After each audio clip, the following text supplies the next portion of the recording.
Avant de commencer l'histoire, dites-nous d'où vous regardez en laissant un commentaire ci-dessous. Si vous appréciez cette vidéo, n'oubliez pas de liker et de vous abonner. Passez une merveilleuse journée. Profitez de l'histoire, tout le monde. Manhattan, New York. Siège de la Stonewall Corporation. L'ascenseur privé menant au 40e étage de la Stonewall Tower n'avait jamais transporté autant de tension. Sophia Martinez ajusta nerveusement son dossier exécutif, vérifiant pour la 3e fois si elle avait apporté tous les documents pour sa première réunion en tant qu'assistante exécutive du célèbre Ethan Stonewall. « Respire, Sophia », murmura-t-elle à elle-même, observant les chiffres grimpés sur le panneau numérique. De l'autre côté de Manhattan, Ethan finissait de nouer sa cravate en soie italienne tout en regardant par la fenêtre panoramique de son penthouse. À 32 ans, il avait transformé l'entreprise familiale en un empire couvrant l'immobilier et les startups technologiques, mais aujourd'hui, pour la première fois depuis des années, son estomac se nouait. « Ethan, mon chéri, il faut que tu te décides bientôt », résonna la voix d'Eleanor Stonewall à travers l'interphone. Sa grand-mère de 78 ans, la matriarche qui contrôlait encore 40% des parts de l'entreprise, ignorait la signification du mot subtilité. « Mamie Ellie, s'il te plaît. »« J'arrive », répondit-il, un mélange d'affection et d'exaspération dans la voix. Le problème était simple. Son père, Charles Stonewall, avait décidé qu'il était temps pour son fils de se marier, et il avait déjà la candidate idéale, Abigail Thornton, fille d'un magnat du pétrole texan, et, par coïncidence, la femme la plus ennuyeuse qu'Ethan ait jamais rencontrée. Sophia prit une profonde inspiration lorsque les portes de l'ascenseur s'ouvrirent, révélant le célèbre bureau exécutif. Des parois de verre offraient une vue panoramique sur Central Park, tandis que des meubles minimalistes dans des tons de gris et de noir créaient une atmosphère intimidante. Au centre de tout cela, un bureau massif en acajou. « Où diable est mon nouveau patron ?» marmonna-t-elle, consultant sa montre. 9h15. Elle était arrivée 15 minutes en avance, comme toujours. La porte latérale s'ouvrit brusquement, et Ethan fit irruption dans le bureau comme un ouragan vêtu d'un costume Armani, empreint d'une frustration palpable. Cheveux bruns ébouriffés, yeux bleu-gris étincelants d'irritation, et une expression capable de faire fondre l'acier. « Vous devez être la nouvelle. » commença-t-il, s'arrêtant net en la voyant. Sophia se leva, tendant la main de manière professionnelle. « Sophia Martinez, votre nouvelle assistante exécutive. Enchanté de vous rencontrer, Monsieur Stonewall. » Pendant un instant, Ethan resta silencieux, étudiant la femme devant lui. Cheveux bruns ondulés rassemblés en un chignon élégant, yeux sombres intelligents, et un sourire confiant qui ne montrait pas une once d'intimidation. « Intéressant. »« Bien sûr, Sophia, » dit-il, lui serrant la main, notant la fermeté de sa poigne. « J'espère que vous êtes prête pour une journée intéressante. »« Je le suis toujours, Monsieur Stonewall. » Avant qu'il ne puisse répondre, son téléphone sonna. Le nom papa clignota sur l'écran. « Ethan, fiston, j'ai une surprise pour toi », résonna la voix enthousiaste de Charles à travers le haut-parleur. « Abigail est ici au bureau avec moi. Et si on montait pour une petite visite ? Peut être déjeuner. »« Listen, dit Ethan Siglas. Papa, je t'ai dit que ce n'était pas un bon jour pour ces bêtises. Nous sommes déjà dans l'ascenseur. Abigail a hâte de te revoir. L'appel se termine. » Ethan regarda Sophia, qui essayait discrètement de faire semblant de n'avoir rien entendu. « Zut » marmonna-t-il, passant ses mains dans ses cheveux. « Sophia, j'ai besoin que vous. J'ai besoin que vous. » L'ascenseur tinta. Les portes s'ouvrirent, révélant Charles Stonewall, un homme de 58 ans avec le même regard déterminé que son fils, et Abigail Thornton, blonde platine, robe Chanel rose, et un sourire qui semblait peint sur de la porcelaine. « Ethan, chéri » avança Abigail vers lui, les bras ouverts. À cet instant, Ethan prit la décision la plus impulsive de sa vie. Sans réfléchir, il se tourna vers Sophia, prit son visage entre ses mains et l'embrassa. Ce n'était pas un baiser chaste ou poli. C'était un baiser passionné qui fit tomber le dossier de Sophia sur le sol et la poussa à saisir les revers de son costume pour ne pas vaciller. Le silence qui suivit fut assourdissant. « Ethan !» La voix choquée d'Abigail trancha l'air comme une lame. Il s'écarta lentement de Sophia, gardant ses mains sur son visage, plongeant son regard dans le sien. Il vit de la surprise, de la confusion, et quelque chose d'autre, quelque chose qui fit battre son cœur plus vite. « Papa, Abigail, » dit-il sans quitter Sophia des yeux, « je voudrais vous présenter ma petite amie, Sophia Martinez. » Le dossier de Sophia heurta le sol une seconde fois avec un bruit sourd.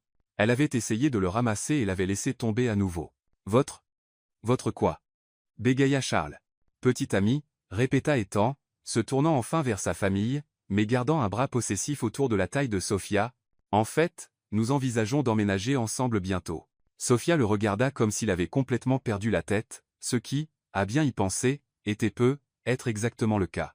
Mais étant, dit Abigail, sa voix stridente devenant encore plus perçante, nous avions des projets, ton père a dit que tu étais intéressé à trouver le véritable amour. Ethan interrompit doucement, et je l'ai trouvé. Il regarda à nouveau Sophia, et cette fois, elle vit quelque chose de sincère dans ses yeux. N'est-ce pas, chérie? Sophia ouvrit la bouche, la referma, l'ouvrit à nouveau. Finalement, dans un moment de pure folie, elle décida de jouer le jeu. Bien sûr, mon cœur, dit-elle, le mot sonnant un peu étrange, mais elle sourit brillamment à Charles et Abigail. Ethan m'a tellement parlé de vous. Charles fronça les sourcils. Étrange, car il ne t'a jamais mentionné. Eh bien, dit Sophia, se surprenant elle-même par sa capacité à improviser, Ethan est très discret sur sa vie personnelle. N'est-ce pas, chérie? Exactement, répondit Ethan, la rapprochant de lui, feignant de ne pas remarquer comment elle se raidissait. Nous voulions être sûrs que c'était sérieux avant de le dire à la famille. Abigail laissa échapper un rire aigu et faux. Quelle incroyable coincidence. Tu trouves une petite amie exactement le jour où ton père organise notre rencontre. L'amour arrive quand on s'y attend le moins, dit Sophia avec douceur, et Ethan dut réprimer un sourire face au ton légèrement sarcastique. Le téléphone du bureau sonna, brisant la tension. Ethan répondit rapidement. Ethan, chérie, résonna la voix familière de grand-mère Eleanor à travers le haut-parleur. J'ai entendu dire que tu avais amené une jeune femme spéciale pour rencontrer la famille. Merveilleux. Venez dîner à la maison ce soir, tous. Et Sophia, chérie, oui, je connais ton nom. J'ai mes sources. J'espère que tu es prête pour une soirée intéressante. L'appel se termina avant que quiconque puisse protester. Ethan et Sophia se regardèrent. Il vit de la panique dans ses yeux, et elle vit probablement la même chose dans les siens. Eh bien, dit lentement Charles, on dirait une soirée en famille. Après que son père et Abigail furent enfin partis, Abigail marmonnant quelque chose à propos de vérification d'antécédents, Ethan et Sophia se retrouvèrent seuls dans le bureau. Le silence s'étira pendant de longues secondes. Alors, dit enfin Sophia, sa voix calme malgré un léger tremblement de ses mains, voudrais-tu m'expliquer pourquoi je viens de passer d'assistante à fausse petite amie en l'espace de quelques minutes? Ethan desserra sa cravate, paraissant soudain épuisé. Abigail Thornton. Nos parents ont cette brillante idée que ce serait un mariage parfait pour unir deux fortunes familiales, et je ne veux pas l'épouser. Je préférais épouser un cactus. Au moins, ce serait plus intéressant.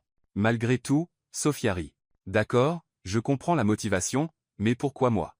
Tu aurais pu inventer une petite amie imaginaire. Tu étais là, il marqua une pause. Et tu ne semblais pas intimidé par moi. Devrais-je l'être? La plupart des gens le sont. Sophia, l'étudia un instant. Tu te rends compte qu'on va devoir maintenir ce mensonge maintenant, non? Ta grand-mère n'est clairement pas naïve. Mamie Ellie est une force de la nature. Elle a déjà décidé qu'elle t'aime. Comment le sais-tu? Parce que si ce n'était pas le cas, elle aurait déjà trouvé un moyen d'annuler le dîner et de te faire disparaître mystérieusement. Sophia s'assit lourdement dans son fauteuil. Mon Dieu, dans quoi me suis-je embarqué? Ethan s'approcha, son expression devenant sérieuse. Écoute, Sophia, je sais que c'est fou. Si tu veux partir maintenant, je comprends parfaitement. Je peux inventer une excuse pour ma famille. Elle le regarda, voyant quelque chose de vulnérable dans ses yeux qui n'était pas là auparavant. Et Abigail, je trouverai un autre moyen de gérer ça. Sophia resta silencieuse un long moment. Puis, de manière surprenante, elle sourit. Tu sais quoi? Ma vie devenait un peu trop prévisible de toute façon. Cela signifie-t-il?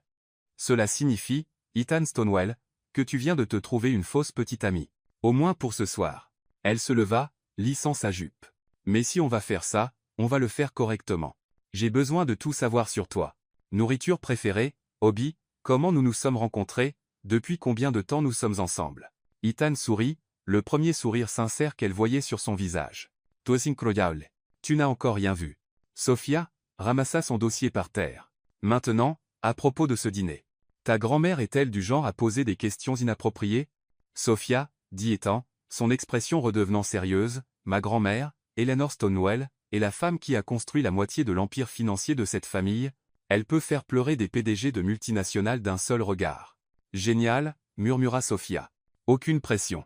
Et une dernière chose, ajouta Ethan, paraissant légèrement embarrassé. Elle insiste un peu sur le fait que les couples sérieux devraient vivre ensemble. Pour vraiment connaître la personne, selon ses propres mots. Sophia le fixa. Dis-moi que tu ne sous-entends pas ce que je pense. Mon pantouse a 4 chambres. Ethan Stonewall, tu es officiellement faux. Probablement. Il lui tendit la main.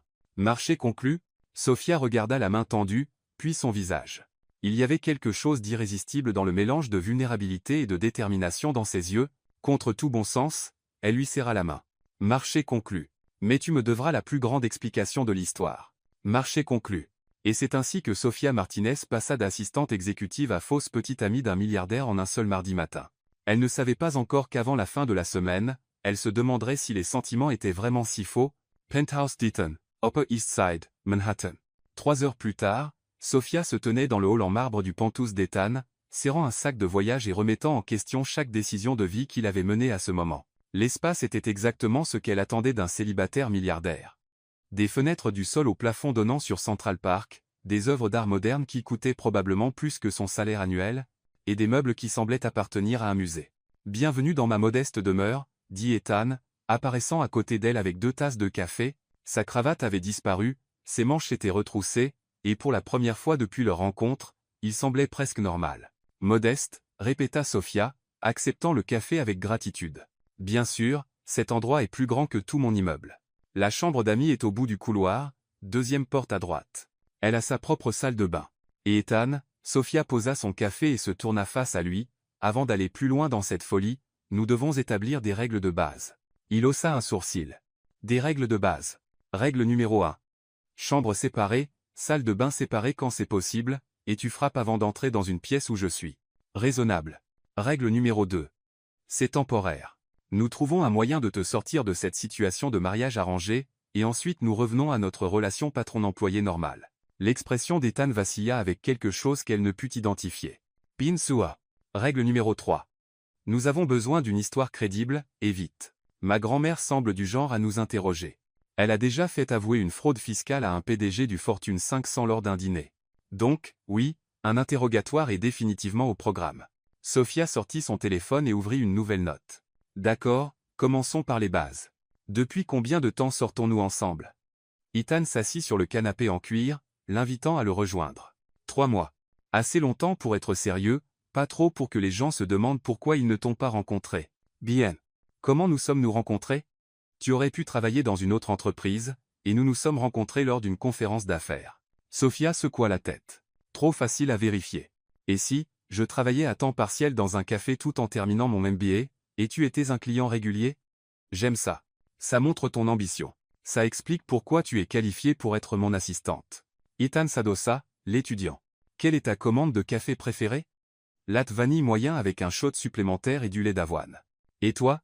Café noir, sans sucre. Apparemment, les opposés s'attirent.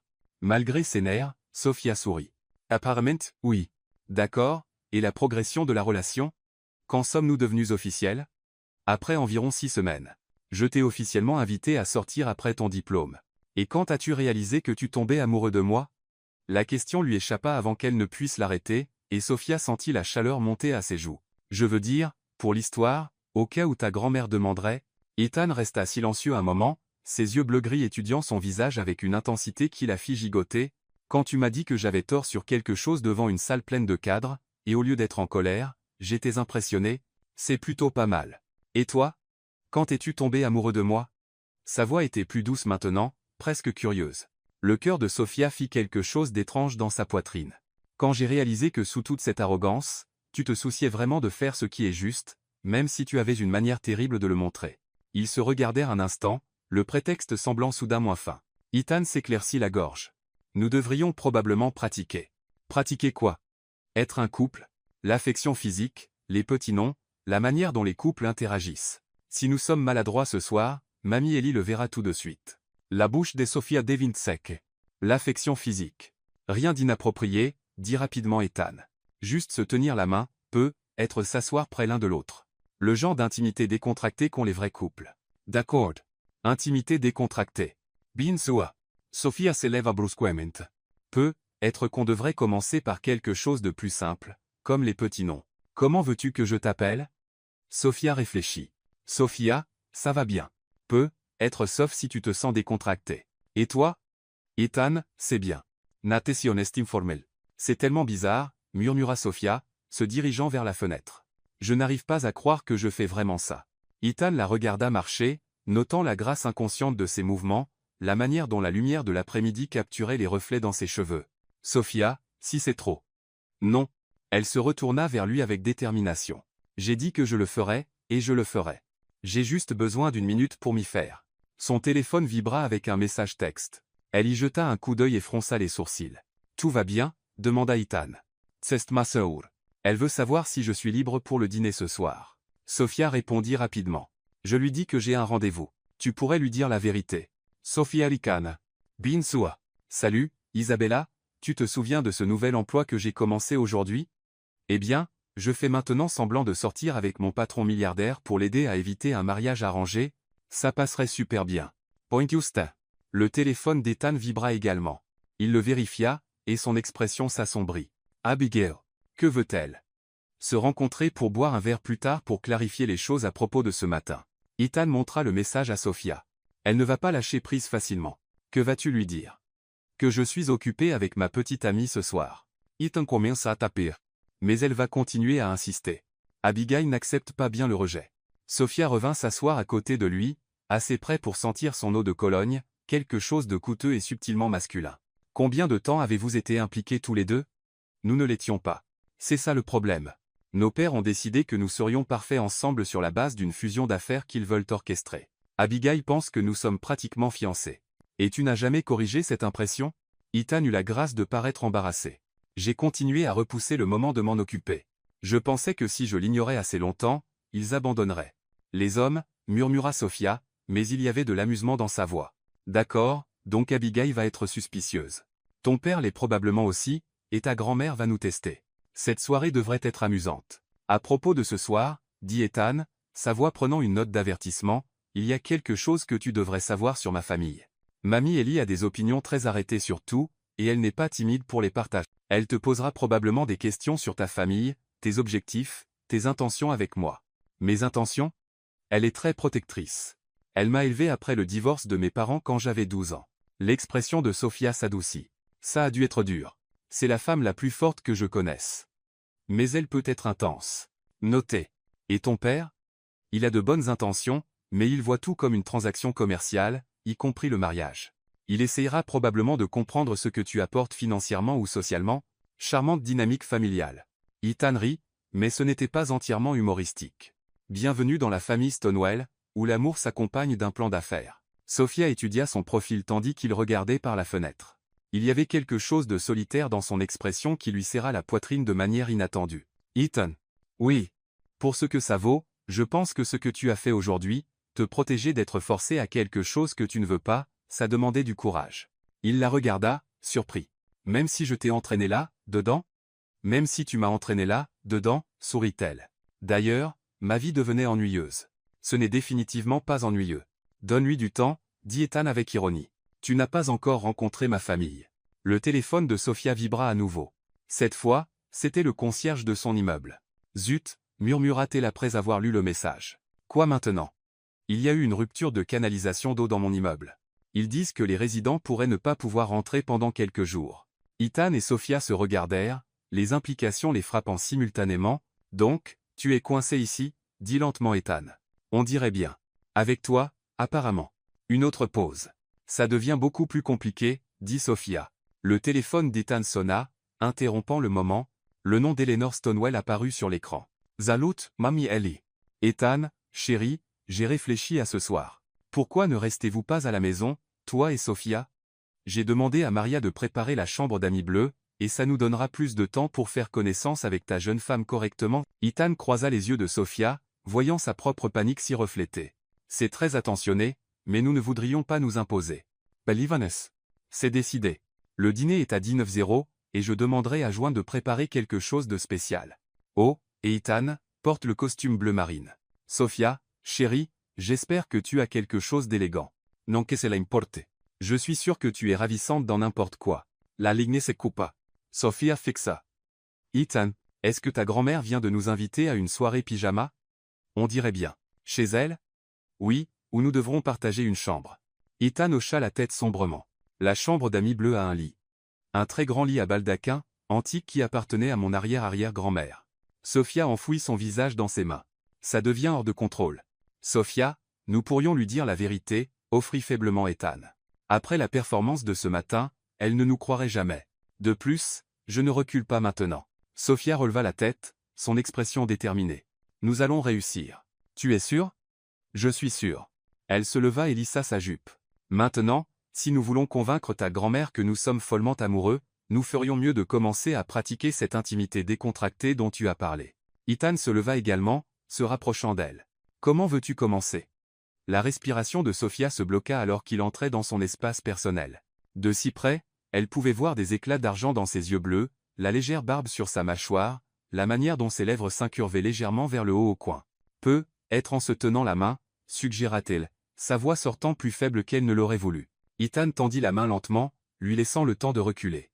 Lorsqu'elle ne le fit pas, il entrelaqua leurs doigts. Sa main était chaude, légèrement cailleuse malgré sa richesse, et plus grande que la sienne. « Ça va » demanda-t-il doucement. Sophia hocha la tête, ne faisant pas confiance à sa voix. Ce simple contact envoyait des étincelles inattendues dans son bras. « Nous devrions aussi pratiquer le fait de s'asseoir ensemble, » dit Ethan. Les couples ont tendance à graviter l'un vers l'autre. Ils se dirigèrent vers le canapé, et Ethan s'assit en premier, puis fit signe à Sophia de s'asseoir à côté de lui. Elle le fit, intensément consciente de la chaleur émanant de son corps, de l'odeur de son eau de Cologne coûteuse et de quelque chose qui était uniquement lui. Ça semble tellement étrange, admit Sophia. Étrange mauvais ou étrange bon? Elle réfléchit honnêtement à la question. Étrange. Naturel, en fait. C'est ça la partie étrange. Le pouce d'Ethan effleura ses phalanges, un geste si petit qu'elle aurait pu l'imaginer. Sophia. Oui. Merci de faire ça. Je sais que c'est fou, mais... Il resta silencieux un instant. Je ne me suis pas senti aussi détendu avec quelqu'un depuis longtemps. Le cœur de Sophia fit à nouveau ce petit bond. Ethan, je sais que c'est juste du faux, dit-elle rapidement. Je voulais juste dire que tu es facile à côtoyer. Tu n'es pas non plus ce à quoi je m'attendais, admit Sophia. Qu'attendais-tu? Quelqu'un de plus froid, plus arrogant, moins. Elle fit un vague geste vers lui. Moins squoy. Moins homem. Ethan rit, un vrai rire cette fois. Je prends ça comme un compliment. C'en était un. Ils restèrent assis dans un silence confortable pendant quelques minutes, Sophia devenant progressivement plus consciente de la présence d'Ethan à côté d'elle. La manière dont il caressait absently son pouce sur sa main, comment il semblait naturel d'être blotti contre lui. Ethan, dit-elle finalement. Sauf, ta famille va mourir. Il baissa les yeux vers elle, amusé. Comment peux-tu être si confiante? Sophia lui sourit. Parce que je suis génial. Évidemment, acquiesce Ethan. Et pendant un instant, en regardant son sourire éclatant et ses yeux pétillants, il faillit oublier que tout cela était du faux. Presque. Domaine Stonewell, Greenwich, Connecticut. Le domaine familial des Stonewell ressemblait à une scène de film, une vaste demeure géorgienne avec des jardins parfaitement entretenus, une allée circulaire bordée de chênes centenaires, et assez de fenêtres pour suggérer que la facture d'électricité pourrait financer un petit pays. Sophia serra la main d'Ethan plus fort alors que leur voiture s'arrêtait devant l'entrée principale. « Respire », murmura Ethan, pressant ses doigts. « Toi y arriver. Facile à dire pour toi. Tu la côtoies depuis toujours. » Sophia lissa sa robe bleu marine, la chose la plus élégante de sa garde-robe, et vérifia son reflet dans la vitre de la voiture une dernière fois. « Comment Suisse ?» La réponse d'Ethan fut immédiate et sincère. « Magnifique. » La simple honnêteté dans sa voix fit chauffer les joues de Sophia. Au cours des dernières heures à pratiquer leur rôle de couple, des moments comme ceux-ci s'étaient produits plus fréquemment, de petites instances où la feinte semblait dangereusement réelle. La massive porte d'entrée s'ouvrit avant qu'il ne puisse frapper, révélant un homme distingué d'une soixantaine d'années vêtu d'un uniforme impeccablement repassé. « Maître Ethan, Mademoiselle Martinez » dit-il avec une légère révérence. « Madame Stonewell vous attend dans le salon. Puis-je prendre vos bagages? » Merci, Juan. Comment va-t-elle ce soir? L'expression de Juan resta professionnellement neutre, mais Sophia capta le léger tic au coin de sa bouche. Très enthousiaste à l'idée de rencontrer votre jeune femme, monsieur. C'est ce que je craignais, murmura Ethan. Ils suivirent Juan à travers un hall qui aurait pu servir de salle de bal, complet avec un lustre en cristal qui coûtait probablement plus cher que les études universitaires de Sophia. Des peintures à l'huile originale ornaient les murs, et Sophia était presque certaine de reconnaître quelques signatures célèbres. Ethan, chéri, résonna une voix autoritaire devant eux. Eleanor Stonewell apparut dans l'embrasure de ce qui devait être le salon, et Sophia comprit immédiatement pourquoi les PDG la trouvaient intimidante. Malgré ses presque 80 ans, elle se déplaçait avec la grâce et la détermination de quelqu'un de la moitié de son âge. Cheveux argentés, parfaitement coiffés, portant une élégante robe bordeaux qui criait créateur, et des yeux bleu perçants qui semblaient tout voir à la fois. Mamie Ellie, Ethan s'avança pour embrasser sa joue, et Sophia fut frappée par la manière dont son comportement s'adoucissait en présence de sa grand-mère. « Je voudrais te présenter Sophia. » Eleanor tourna ses yeux pénétrants vers Sophia, qui eut l'impression d'être évaluée pour un achat. Après un moment qui sembla une éternité, la vieille femme sourit. « Sophia Martinez. » Eleanor s'avança et, à la surprise de Sophia, la serra dans une étreinte chaleureuse. « Bienvenue dans la famille, ma chère. »« Merci, Madame Stonewell. Votre maison est absolument magnifique. S'il te plaît, appelle-moi Eleanor ou Mamie Ellie si tu te sens à l'aise avec ça. » Eleanor recula mais garda ses mains sur les épaules de Sophia. « Et cette vieille maison appartient à la famille depuis 4 générations. J'aimerais te faire visiter plus tard. »« J'aimerais beaucoup. »« Excellent. Maintenant, entres. Charles devrait arriver sous peu, et je veux tout entendre sur la manière dont vous vous êtes rencontrés. » Le salon était élégant sans être étouffant. Des fauteuils en cuir confortables disposés autour d'une cheminée en marbre, des étagères de livres du sol au plafond, et des portes-fenêtres menant à une terrasse donnant sur les jardins. Eleanor leur fit signe de s'asseoir sur un canapé 2 places pendant qu'elle prenait le fauteuil en face. « Alors, » dit Eleanor, s'installant avec un verre en cristal qui semblait contenir du whisky, « parlez-moi de cette romance. » Ethan a été frustrant de discrétion. Sophia sentit la main d'Ethan trouver la sienne, son pouce caressant ses phalanges dans un geste qui était devenu réconfortant au fil des dernières heures. « Nous nous sommes rencontrés dans un café près de Columbia, » commença Sophia, reconnaissante qu'ils aient répété cette histoire. « Je terminais mon MBA, et travaillais à temps partiel pour payer mes études. Ethan était apparemment un client régulier, bien qu'il m'ait fallu des semaines pour le remarquer. Difficile à croire, dit Eleanor avec amusement. Mon petit-fils n'est pas exactement facile à ignorer.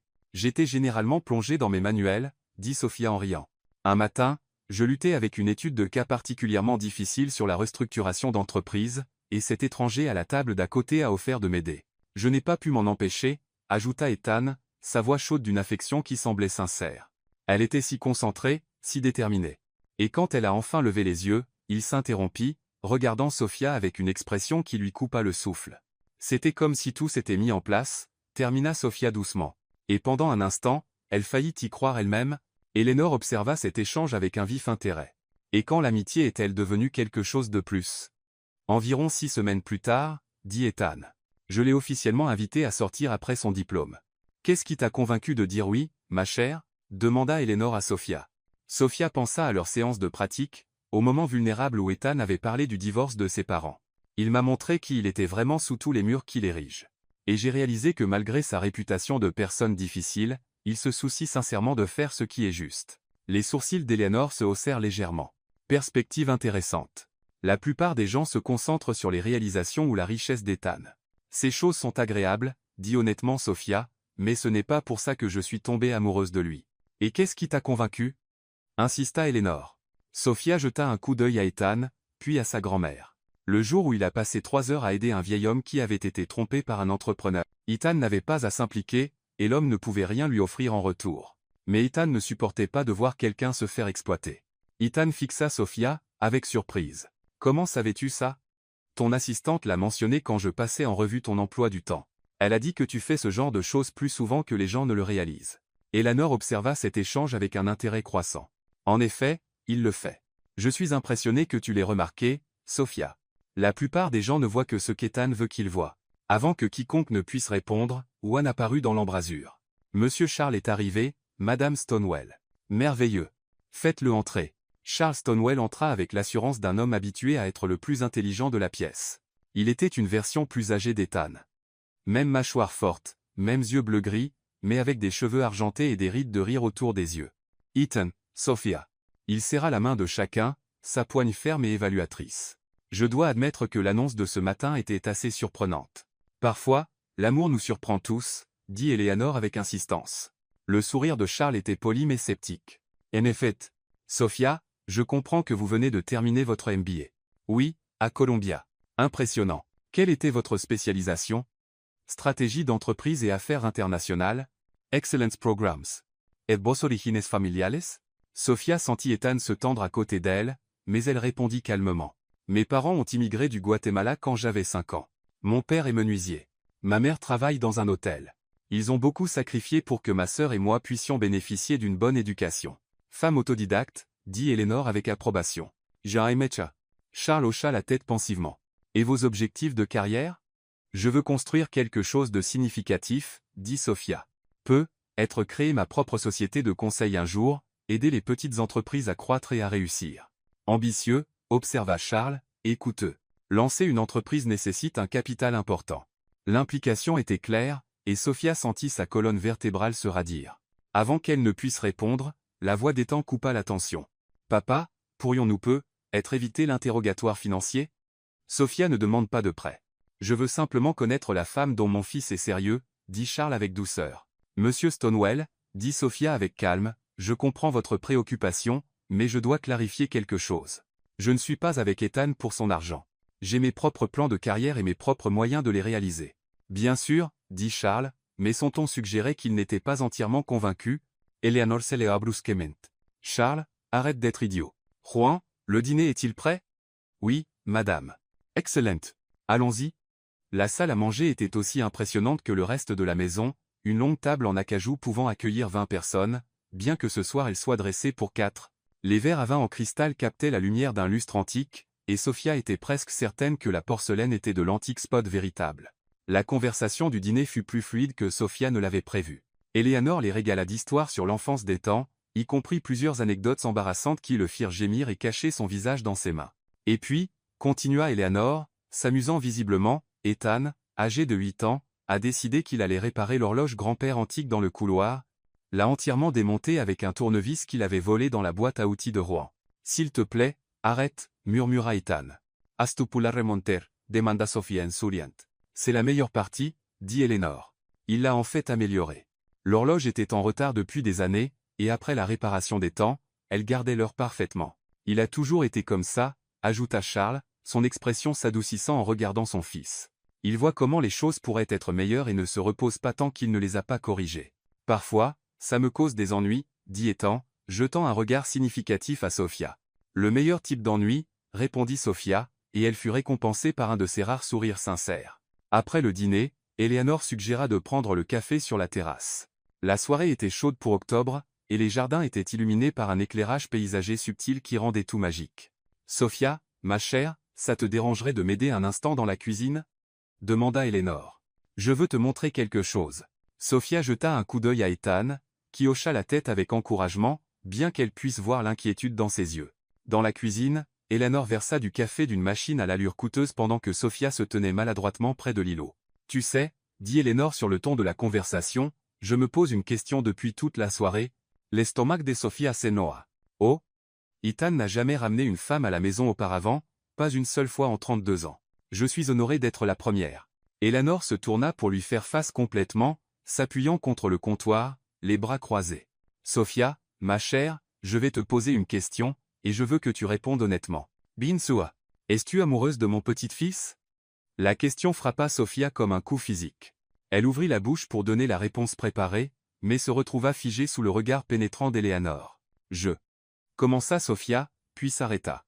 La vérité était qu'après seulement un jour à prétendre être la petite amie d'Ethan, les lignes s'estompaient déjà d'une manière qui l'effrayait. Madame Stonewell, Eleanor, je tiens beaucoup à Ethan. Ce n'est pas ce que j'ai demandé. Sophia prit une profonde inspiration. Je pense que je pourrais être amoureuse de lui. Je veux dire, si nous. Elle s'interrompit, réalisant qu'elle s'aventurait en terrain dangereux. Eleanor l'étudia un long moment, puis sourit. Bonne réponse. Honnête, le véritable amour n'est pas quelque chose qui arrive du jour au lendemain, malgré ce que disent les films. C'est quelque chose qui grandit, que l'on choisit chaque jour. Eleanor prit le plateau de café. Je t'aime, Sophia Martinez. Tu es bonne pour lui. Comment pouvez-vous le savoir? Parce qu'en 3 heures que tu es ici, j'ai vu Ethan sourire plus que je ne l'ai vu ces 3 dernières années. Et quand il te regarde? Eleanor secoua la tête avec amusement. Disons simplement que ce garçon était pris, qu'il le sache ou non. Elles retournèrent sur la terrasse, où Ethan et Charles étaient plongés dans une conversation sur des affaires. Ethan se leva immédiatement en voyant Sophia, se rapprochant d'elle avec une protectivité inconsciente qui fit briller les yeux d'Eleanor. Tout va bien? Murmura-t-il à l'oreille de Sophia. Parfait, dit Sophia, et elle le pensait. Le reste de la soirée passa dans un flou de conversation facile et de confort croissant. Quand Eleanor annonça qu'il se faisait tard, Sophia avait presque oublié que tout cela était censé être faux. Juan vous montrera votre chambre, dit Eleanor, embrassant leurs joues. Le petit déjeuner est à 8h, mais ne vous sentez pas obligé de vous lever tôt. Vous êtes en vacances. Merci beaucoup pour votre hospitalité, dit Sophia. C'était merveilleux. Tout le plaisir est pour moi, ma chère. Dormez bien. La chambre d'amis bleus était au 2e étage, dans un couloir bordé de portraits de famille. Quand Juan ouvrit la porte et les laissa seuls, Sophia sentit ses nerfs revenir en force. La chambre était magnifique. Meubles antiques, papier peint bleu doux, et porte-fenêtre menant à un petit balcon, et au centre de tout cela, un lit à baldaquin massif qui semblait tout droit sorti d'un conte de fées. Alors, dit Sophia, fixant le lit. C'est grand. King size, conforme à Ethan. Et je peux dormir par terre. Il y a des couvertures supplémentaires dans le placard. Ne sois pas ridicule. Nous sommes tous les deux adultes. Nous pouvons partager un lit sans que ce soit bizarre. Ethan haussa un sourcil. Pouvons-nous? Les joues de Sophia chauffèrent. Bien sûr que nous pouvons. Ce n'est que dormir, non? Juste dormir. Ils restèrent là un moment de plus, la tension s'étirant entre eux. Je devrais probablement me changer, dit finalement Sophia. Oui, moi aussi. Ils se dirigèrent tous les deux vers leur sac en même temps, puis s'arrêtèrent, puis recommencèrent dans une danse maladroite qui les fit rire tous les deux. Toi d'abord, dit Ethan. Rouge. Merci. Sophia se changea rapidement en pyjama, un short en coton modeste et un débardeur qui semblait soudain bien trop révélateur pour partager un lit avec son faux petit ami.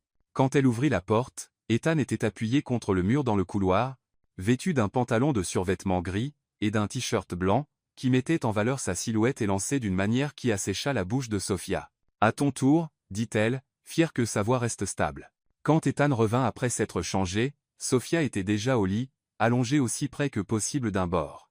Il grimpa de l'autre côté, maintenant une distance prudente entre eux. « Sophia. Oui. Tu as été incroyable ce soir. Merci. » Sophia se tourna pour lui faire face dans la lumière tamisée filtrant à travers les rideaux. « Ta famille est merveilleuse. Ta grand-mère en particulier. Elle les t'aimait. C'est vraiment important pour moi. Qu'a dit ton père quand je suis parti à la cuisine avec elle? » Ethan resta silencieux un moment. Il a dit que tu semblais sincère et qu'il ne m'avait pas vu aussi détendu depuis des années. C'est une bonne chose? Oui, dit Ethan doucement. C'est une très bonne chose. Ils restèrent allongés dans un silence confortable, écoutant la vieille maison s'installer autour d'eux. Sophia était intensément consciente de la présence d'Ethan à côté d'elle. La chaleur émanant de son corps, le son de sa respiration. Ethan. Sauf. Que se passe-t-il demain? Que veux-tu dire? Je veux dire, continuons-nous à prétendre. Ethan se tourna sur le côté pour lui faire face, son expression sérieuse sous la lumière de la lune. Veux-tu continuer à prétendre? C'était une question lourde, et ils le savaient tous les deux. Le cœur de Sophia battait la chamade alors qu'elle réfléchissait à sa réponse. Demande-moi demain, murmura-t-elle. D'accord. Sophia ferma les yeux, essayant d'ignorer la manière dont son corps était hyper conscient de chaque petit mouvement d'Ethan. C'était censé être faux, se rappela-t-elle. C'était censé être temporaire. Alors pourquoi être allongée à côté de lui semblait-elle la chose la plus naturelle au monde? Alors qu'elle s'endormait enfin, elle sentit les doigts d'Ethan effleurer les siens sous les couvertures. Sans réfléchir, elle entrelaqua leurs doigts. Aucun d'eux ne se retira. Domain Stonewell, Greenwich, Connecticut. Sophia se réveilla lentement, la conscience s'infiltrant à travers les couches du sommeil le plus profond qu'elle ait eu depuis des mois. Le lit était incroyablement confortable, les draps en coton les plus doux qu'elle ait jamais sentis, et il y avait une présence chaude et solide pressée contre son dos qui semblait absolument parfaite et totalement incorrecte à la fois. Ses yeux s'ouvrirent brusquement. Ethan Stonewell la serrait dans ses bras. Pendant la nuit, ils s'étaient rapprochés l'un de l'autre comme des aimants. Et maintenant, son bras était enroulé autour de sa taille, son visage enfoui dans ses cheveux, et elle pouvait sentir sa respiration régulière contre sa nuque. Pire encore, ou mieux, murmura son corps traître. Elle avait apparemment agrippé son autre main contre sa poitrine pendant son sommeil. Sophia resta parfaitement immobile, son esprit semballant. C'était mauvais. Très, très mauvais. Pas parce qu'Ethan profitait de la situation, son contact était respectueux, réconfortant plutôt qu'intrusif. C'était mauvais parce que cela semblait si incroyablement juste que chaque cellule de son corps lui criait de rester exactement là où elle était. Elle sentit le moment où Ethan se réveilla. Sa respiration changea d'abord, puis tout son corps se raidit lorsqu'il réalisa leur position. « Oh » souffla-t-il contre ses cheveux. « Je suis désolé. Je n'avais pas l'intention de... » « C'est bon, » dit rapidement Sophia, bien qu'elle ne fît aucun mouvement pour se dégager. « Nous dormions tous les deux, non? » Dormions? Mais Ethan ne s'éloigna pas non plus. Ils restèrent allongés là un autre moment, tous deux intensément conscients de la manière dont ils s'emboîtaient parfaitement, de la naturalité de la situation, malgré le fait qu'ils se connaissaient depuis moins de 24 heures. Sophia, la voix d'Ethan était rauque de sommeil et de quelque chose d'autre qu'elle ne pouvait identifier. « Oui. J'ai besoin de te dire quelque chose. » Son cœur s'arrêta. « D'accord. Hier soir, quand tu parlais à ma grand-mère, la manière dont tu as décrit pourquoi tu es tombée amoureuse de moi, cette histoire d'aider le vieil homme. Quoi à ce sujet? » Le bras d'Ethan se resserra légèrement, autour de sa taille. « Je n'en ai jamais parlé à personne. Pas à mon assistante. À personne. » La respiration de Sophia se bloqua. Alors comment ai-je? Je ne sais pas, mais tu avais raison. J'ai effectivement passé 3 heures à aider Harold Kowalski à gérer un entrepreneur qui essayait de le dépouiller de ses économies. Et j'essaie d'aider les gens quand je peux, même si ce n'est pas vraiment bon pour ma réputation d'homme d'affaires impitoyable. Sophia se tourna enfin dans ses bras, se retrouvant face à face avec Ethan dans la douce lumière du matin. Ses cheveux étaient ébouriffés par le sommeil, ses yeux doux et vulnérables, et il ne ressemblait en rien au milliardaire intimidant qui avait fait irruption dans son bureau la veille. Peut-être que je suis juste doué pour lire les gens, dit-elle doucement. Peut-être. Son pouce traça le long de sa pommette, un toucher si doux que les yeux de Sophia se fermèrent. Ou peut-être que tu me vois mieux que je ne me vois moi-même. Le moment s'étira entre eux, chargé de possibilités et de terreur à parts égales. Sophia était intensément consciente de la facilité avec laquelle elle pourrait combler la distance entre eux, laisser cette fausse relation devenir quelque chose de dévastateur de réel. Un coup sec à la porte brisa le charme. Ethan, Sophia, appela la voix d'Elénore à travers le bois.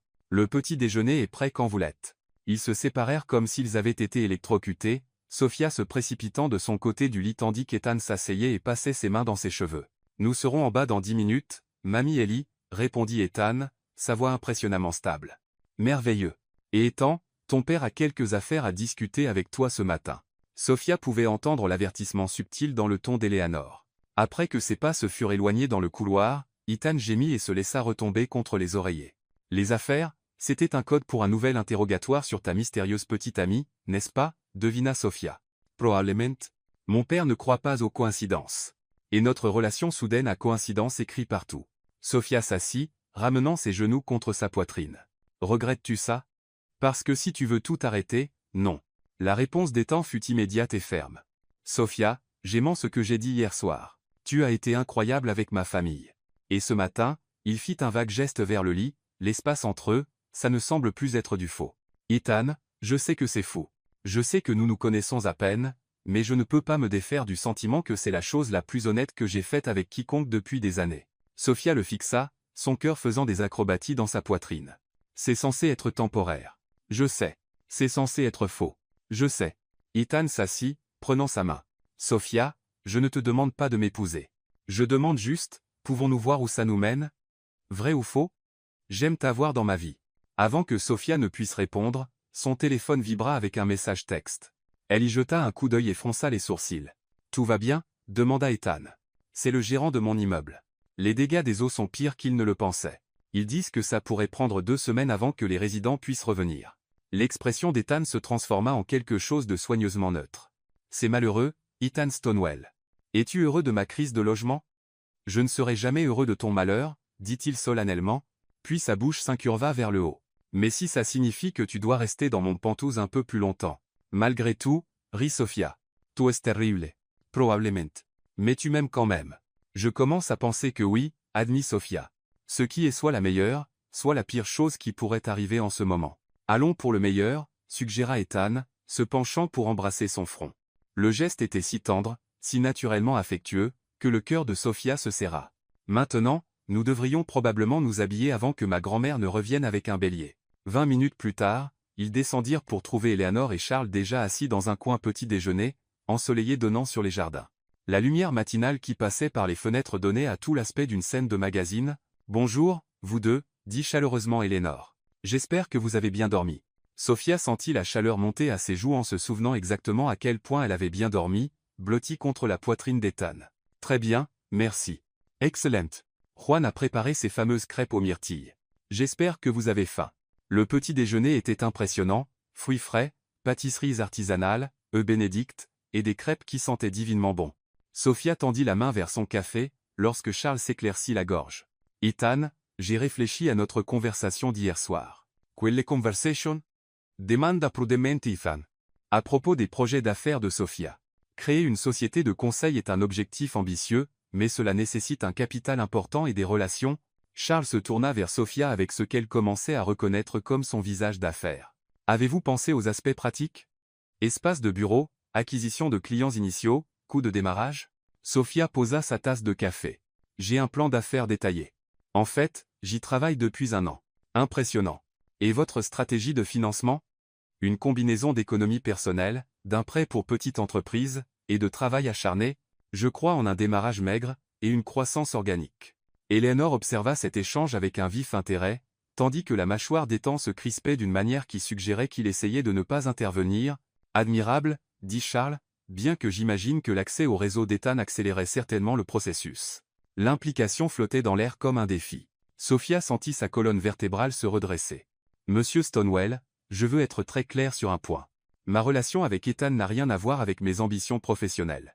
Je ne lui ai jamais demandé d'aide financière, de connexion professionnelle, ou quoi que ce soit lié à ma carrière. Bien sûr, dit Charles avec douceur.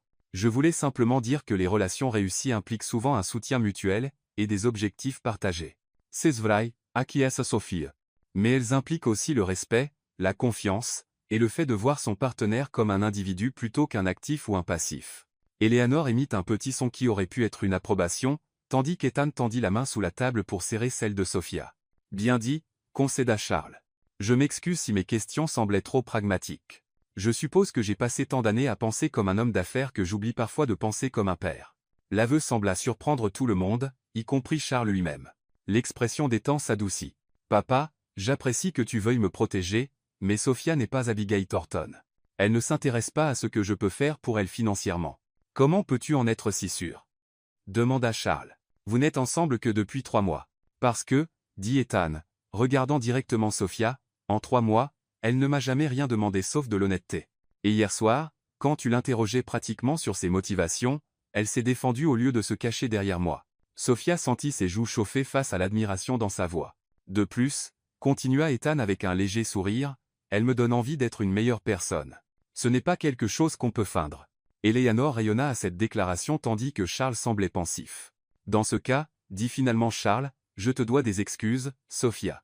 Mes préoccupations viennent d'un lieu d'amour, mais cela n'excuse pas ma grossièreté. Excuse acceptée, dit gracieusement Sophia.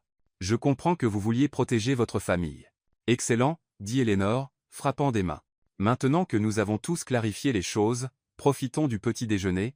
Sophia, parle-moi de ta famille. Ethan a mentionné que tes parents ont immigré du Guatemala. La conversation glissa vers un terrain plus sûr.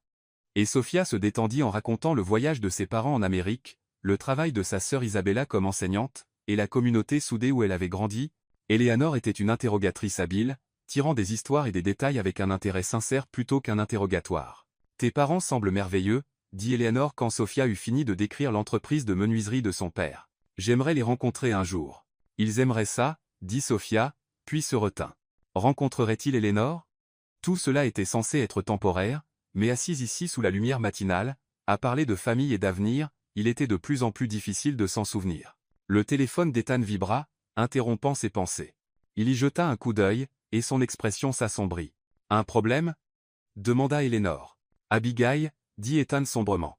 Elle veut se rencontrer pour déjeuner aujourd'hui pour discuter des récents développements. Vas tu ayer? Demanda Sophia. Je dois. Plus vite je serai clair avec elle, mieux ce sera. Charles fronça les sourcils. Fiston, tu dois gérer ça avec délicatesse. Le père d'Abigail est un partenaire commercial précieux. Je sais, papa, mais je ne peux pas continuer à la mener en bateau juste pour protéger une relation d'affaires. Bien sûr que non, dit fermement Eleanor. Ethan, dis à cette fille la vérité, que tu es amoureux de Sophia est totalement indisponible. Si George Thornton ne peut pas accepter que sa fille soit rejetée avec élégance, c'est son problème. Le cœur de Sophia bondit à l'utilisation désinvolte du mot amour par Eleanor, même si elle savait que c'était juste une partie de leur jeu. Je devrais probablement venir avec toi, dit Sophia. Si Abigail nous voit ensemble, le message sera plus clair. Ethan secoua la tête. Je ne veux pas te mettre dans cette position. Abigail peut être vindicative quand elle n'obtient pas ce qu'elle veut. Je peux gérer Abigail Thornton, dit Sophia avec une confiance qu'elle ne ressentait pas entièrement. Es-tu sûr, Ethan? J'ai géré des gens difficiles toute ma vie. Fais-moi confiance. Eleanor sourit avec approbation. J'aime cette fille de plus en plus chaque minute. Après le petit déjeuner, ils dirent au revoir avec la promesse de revenir bientôt. Eleanor serra Sophia fort, murmurant à son oreille, « Prends soin de lui, ma chère. Il a besoin de quelqu'un comme toi. » Le trajet de retour à Manhattan fut silencieux, chacun perdu dans ses pensées. Sophia se surprit à jeter des regards furtifs au profil d'Ethan, se souvenant de ce que ça faisait de se réveiller dans ses bras, de la tendresse dans sa voix quand il avait tracé sa pommette avec son pouce. « Un sou pour tes pensées ?» demanda Ethan, la surprenant en train de le fixer. « Je pensais juste à hier soir. Ta famille est vraiment spéciale. Ils t'aiment beaucoup. Ma grand-mère a demandé à Juan de t'ajouter à la liste des cartes de Noël. Sophia rit. Est-ce que ça rend ça officiel? Avec Mamie Ellie? Absolument. Tu fais partie de la famille maintenant, que tu le veuilles ou non. La déclaration désinvolte frappa Sophia comme un coup physique. Faire partie de la famille. C'était tout ce qu'elle avait toujours voulu, et tout ce qui l'effrayait dans cette situation. Ethan, dit-elle prudemment, que se passe-t-il quand tout cela sera fini? Quand tu n'auras plus besoin d'une fausse petite amie? Ethan resta silencieux si longtemps que Sophia pensa qu'il ne répondrait pas. Enfin, il dit, et si je te disais que je ne veux pas que ça se termine? Le cœur de Sophia s'arrêta. Que dis-tu? Je dis que ce qui a commencé comme une feinte commence à me sembler très réel. Et si tu es ouverte à ça, j'aimerais voir où ça nous mène, pour de vrai cette fois. Sophia fixa le paysage qui défilait par la fenêtre, son esprit s'emballant. Tout ce qui était logique lui disait que c'était une terrible idée. Ils se connaissaient à peine. Il était son patron. La dynamique de pouvoir était complètement faussée, ils venaient de mondes totalement différents. Mais son cœur chantait une toute autre mélodie. La dynamique de pouvoir complique les choses, dit-elle finalement. Alors, nous trouverons une solution. Peut-être que tu ne veux plus être mon assistante. Peut-être que tu veux lancer cette société de conseil, et je pourrais être ton premier client. Tu ferais ça, Ethan? À ce stade, je ferais n'importe quoi pour te garder dans ma vie. Le téléphone de Sophia sonna avant qu'elle ne puisse répondre. Le nom d'Isabella apparut sur l'écran. Ma sœur, expliqua Sophia à Ethan, puis répondit. Salut, Bella. Sophia Martinez, tu as 30 secondes pour expliquer pourquoi je viens de voir une photo de toi et Ethan Stonewell sur page 6. Listen de Sophia Siglas. Quoi? Page 6? Tu sais, la section des potins? Il y a une photo de vous deux vous tenant la main devant un restaurant chic. Et la légende dit, le milliardaire Ethan Stonewell sort avec une nouvelle mystérieuse. Veux-tu expliquer? Sophia croisa les yeux d'Ethan avec panique. Peux-tu m'envoyer le lien? Déjà fait. Sophia, que se passe-t-il? Hier, tu commençais un nouvel emploi comme assistante de quelqu'un, et aujourd'hui, tu sors avec un milliardaire. C'est compliqué, dit faiblement Sophia. Compliqué comment, Sophia? Ce type vaut, genre, $1 milliard. Il a été en couverture de Forbes. Et toi, tu es. Toi. Merci pour le coup de pouce de confiance, dit Sophia avec ironie. Tu sais ce que je veux dire. Tu es incroyable, mais tu es aussi la fille qui découpe des coupons et fait ses courses chez Target. Que fais-tu avec quelqu'un qui dépense probablement plus en vin que ce que tu gagnes en un an? Sophia ferma les yeux. Isabella, je te promets que je t'expliquerai tout plus tard. Mais là, j'ai besoin que tu ne dises rien à maman et papa à ce sujet, d'accord? Tu plaisantes? Maman va avoir 17 crises cardiaques quand elle verra ça. Tu sais qu'elle suit tous les comptes de potins de célébrités sur Instagram. Parfait, murmura Sophia. Sophia, sérieusement, vas-tu bien? Tout ça semble vraiment soudain et intense. Sophia regarda Ethan, qui écoutait son côté de la conversation avec une expression préoccupée. Je vais bien. Vraiment. J'ai juste besoin d'un peu de temps pour comprendre les choses. Promets-moi que tu m'appelleras ce soir. J'ai besoin de toute l'histoire. Je te le promets. Après que Sophia eut raccroché, Ethan tendit la main pour serrer la sienne. Nous gérerons ça, quoi qu'il arrive. Ethan. Ma famille va avoir tellement de questions, ma mère va vouloir tout savoir, de ton score de crédit à tes intentions. Alors, je répondrai à ces questions. Toutes. Honnêtement. Le téléphone de Sophia vibra avec un texto de sa mère. 3 émojis de panique et appelle-moi tout de suite. D'accord, dit-elle, prenant une profonde inspiration. Mais d'abord, nous devons gérer Abigail. Et si elle est à moitié aussi vindicative que tu le dis, elle a probablement déjà vu l'article de Page 6 aussi. La mâchoire d'Ethan se crispa. C'est exactement ce que je craignais. La publicité, l'examen minutieux. Sophia, si tu veux te retirer maintenant, je comprends parfaitement. Sophia étudia son visage, voyant l'inquiétude sincère, la manière dont il essayait déjà de la protéger des conséquences de leur fausse relation qui devenait de plus en plus réelle.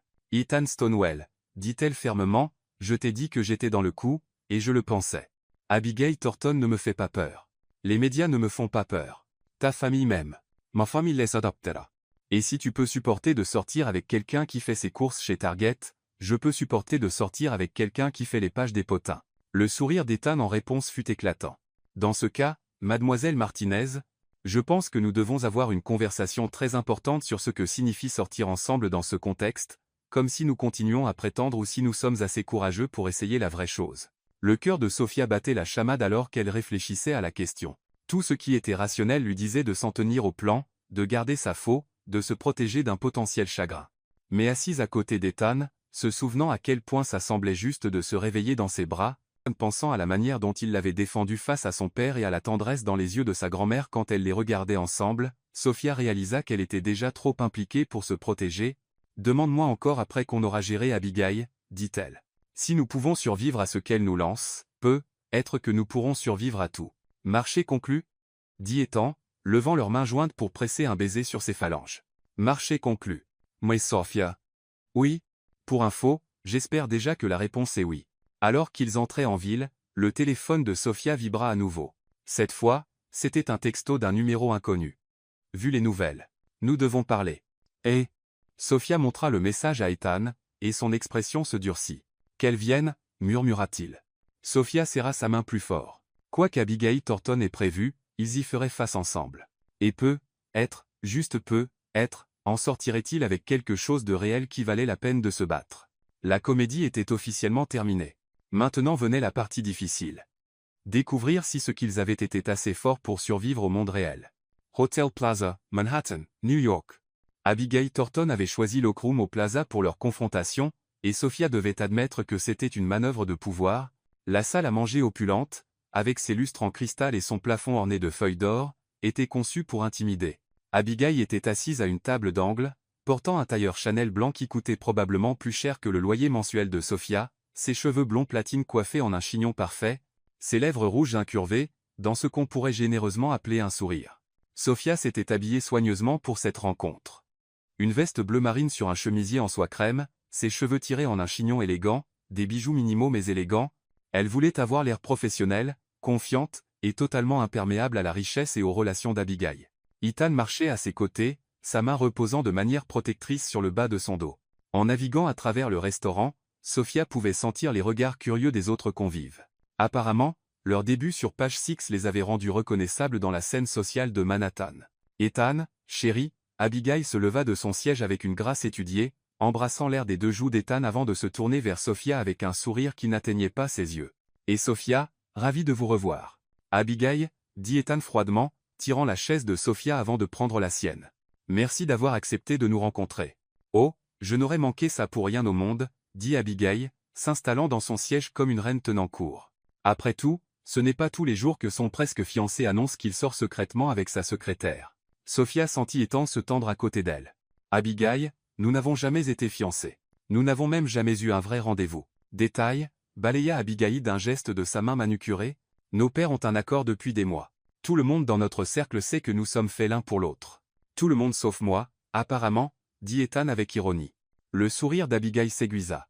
Oui, eh bien, c'est ce qui rend cette situation si fascinante.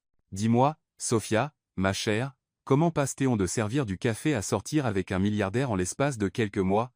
Sophia était préparée à cette attaque. Travail acharné, connexion sincère, et ne pas traiter les relations comme des fusions d'affaires. Comme c'est rafraîchissant et naïf, rit Abigail, le son comme du verre qui se brise. Tu penses vraiment que c'est une question d'amour, n'est-ce pas? Je sais que c'en est une, répondit fermement Sophia. Vraiment? Parce que de mon point de vue, ça ressemble à un arrangement très pratique. Ethan avait besoin d'échapper aux attentes de sa famille, et toi, tu avais besoin d'un moyen de sortir de ta petite vie ordinaire. La voix d'Ethan était dangereusement calme. Abigail, je te suggère d'être très prudente sur ce que tu vas dire ensuite. Oh, je ne fais que commencer, dit Abigail, reportant son attention sur Sophia. J'ai fait faire quelques recherches sur toi, Sophia Martinez. Un CV très impressionnant, d'ailleurs. MBA de Columbia, diplômé summa cum laude. Excellente référence. Mais aussi une dette étudiante à 6 chiffres, des parents qui travaillent dans des emplois ouvriers, une sœur qui enseigne dans une école publique sous-financée. Ça doit être agréable d'avoir soudain accès à des ressources illimitées. Les mains de Sophia se crispèrent sur ses genoux, mais sa voix resta stable. Les circonstances de ma famille ne définissent pas ma valeur, Abigail. Et elles ne déterminent certainement pas mes motivations. Vraiment? Parce que je vois une femme qui est passée de peiner à rembourser ses prêts étudiants à porter une veste à 5000 $ et à dîner au Plaza. C'est une sacrée transformation pour quelqu'un qui n'est soi-disant pas intéressé par l'argent d'Ethan. Sophia baissa les yeux sur sa veste avec confusion. Elle l'avait achetée chez Nordstrom Rack pour 200 $. Ethan suivit son regard, et son expression s'assombrit lorsqu'il réalisa ce qu'Abigail faisait. Abigail, dit Ethan, sa voix portant un avertissement, Sophia n'a rien demandé, et je ne lui ai rien acheté. Contrairement à certaines personnes, elle est avec moi pour qui je suis, pas pour ce que j'ai. Comme c'est touchant, dit Abigail. Mais soyons honnêtes sur ce que c'est vraiment. Sophia, tu es attirante et intelligente, je te l'accorde. Mais tu es aussi temporaire. Ethan traverse une phase, se rebellant contre les attentes de sa famille. Une fois qu'il se lassera de jouer à être une personne ordinaire, il se rappellera qui il est vraiment et ce dont il a vraiment besoin. Et c'est quoi? Demanda Sophia, réellement curieuse d'entendre la logique tordue d'Abigail. Une partenaire qui comprend son monde. Quelqu'un qui peut gérer la pression d'être marié à l'un des hommes les plus puissants d'Amérique. Quelqu'un qui ne l'embarrassera pas lors des galas de charité ou des réunions du conseil d'administration. Abigail se pencha en avant, sa voix devenant plus intense. Ethan a besoin de quelqu'un qui peut l'aider à construire un empire, pas de quelqu'un qui le retiendra. Vous voulez dire quelqu'un qui traitera le mariage comme une acquisition d'entreprise, dit Sophia. Quelqu'un qui sourira gentiment et ne le défiera jamais ou n'attendra jamais de lui qu'il soit une vraie personne plutôt qu'un simple compte en banque. Le masque d'Abigail glissa un instant, révélant une colère véritable. Tu n'as aucune idée de ce dont tu parles. Tu penses que l'amour suffit? Tu penses que votre petite romance de conte de fées peut survivre à la réalité de la vie des temps? L'examen des médias, les obligations sociales, la pression constante? Je pense qu'Ethan est assez fort pour gérer tout ce qui vient et assez intelligent pour choisir une partenaire qui le rend heureux plutôt que celle qui le rend misérable, répondit Sophia. Le bonheur est un luxe, Sophia. Ethan a des responsabilités. Il a un héritage à maintenir. Ethan avait écouté cet échange avec une fureur croissante, et enfin, il en avait assez entendu. Abigail, arrête. Arrête tout simplement. Ethan, j'essaie de t'aider à voir la raison. Non, tu essaies de me manipuler comme tu le fais depuis des mois. Sophia a raison sur une chose. Tu vois le mariage comme une acquisition d'entreprise, mais je ne suis pas une entreprise à acquérir. Et je ne suis pas intéressé par une épouse qui pense que l'amour est un luxe. La composure d'Abigail se fissura davantage. Elle va te briser le cœur, Ethan. Elle va réaliser que ton monde est trop pour elle, et elle partira. Et quand elle le fera, tu te souviendras que je t'avais prévenu. Peut-être, dit Ethan doucement. Mais c'est mon choix à faire. Et Abigail, même si Sophia me brisait le cœur, je préférais avoir le cœur brisé par quelqu'un que j'aime plutôt que de passer ma vie avec quelqu'un que je n'aime pas. Les mots restèrent suspendus dans l'air entre eux. Sophia sentit son souffle se couper. C'était la première fois qu'Ethan utilisait le mot amour en référence à leur relation, même indirectement. Abigail s'adossa à sa chaise, son masque parfait enfin complètement tombé. Pendant un instant, Sophia vit au-delà de l'extérieur poli la femme en dessous, quelqu'un qui était véritablement blessé et confus par le rejet d'Ethan. Je ne comprends pas, dit Abigail, et pour la première fois, sa voix semblait faible. Nous avons du sens, Ethan. Sur le papier, nous sommes parfaits l'un pour l'autre. Nos familles, nos origines, nos objectifs, tout s'aligne. Sur le papier, oui, acquiesça doucement Ethan.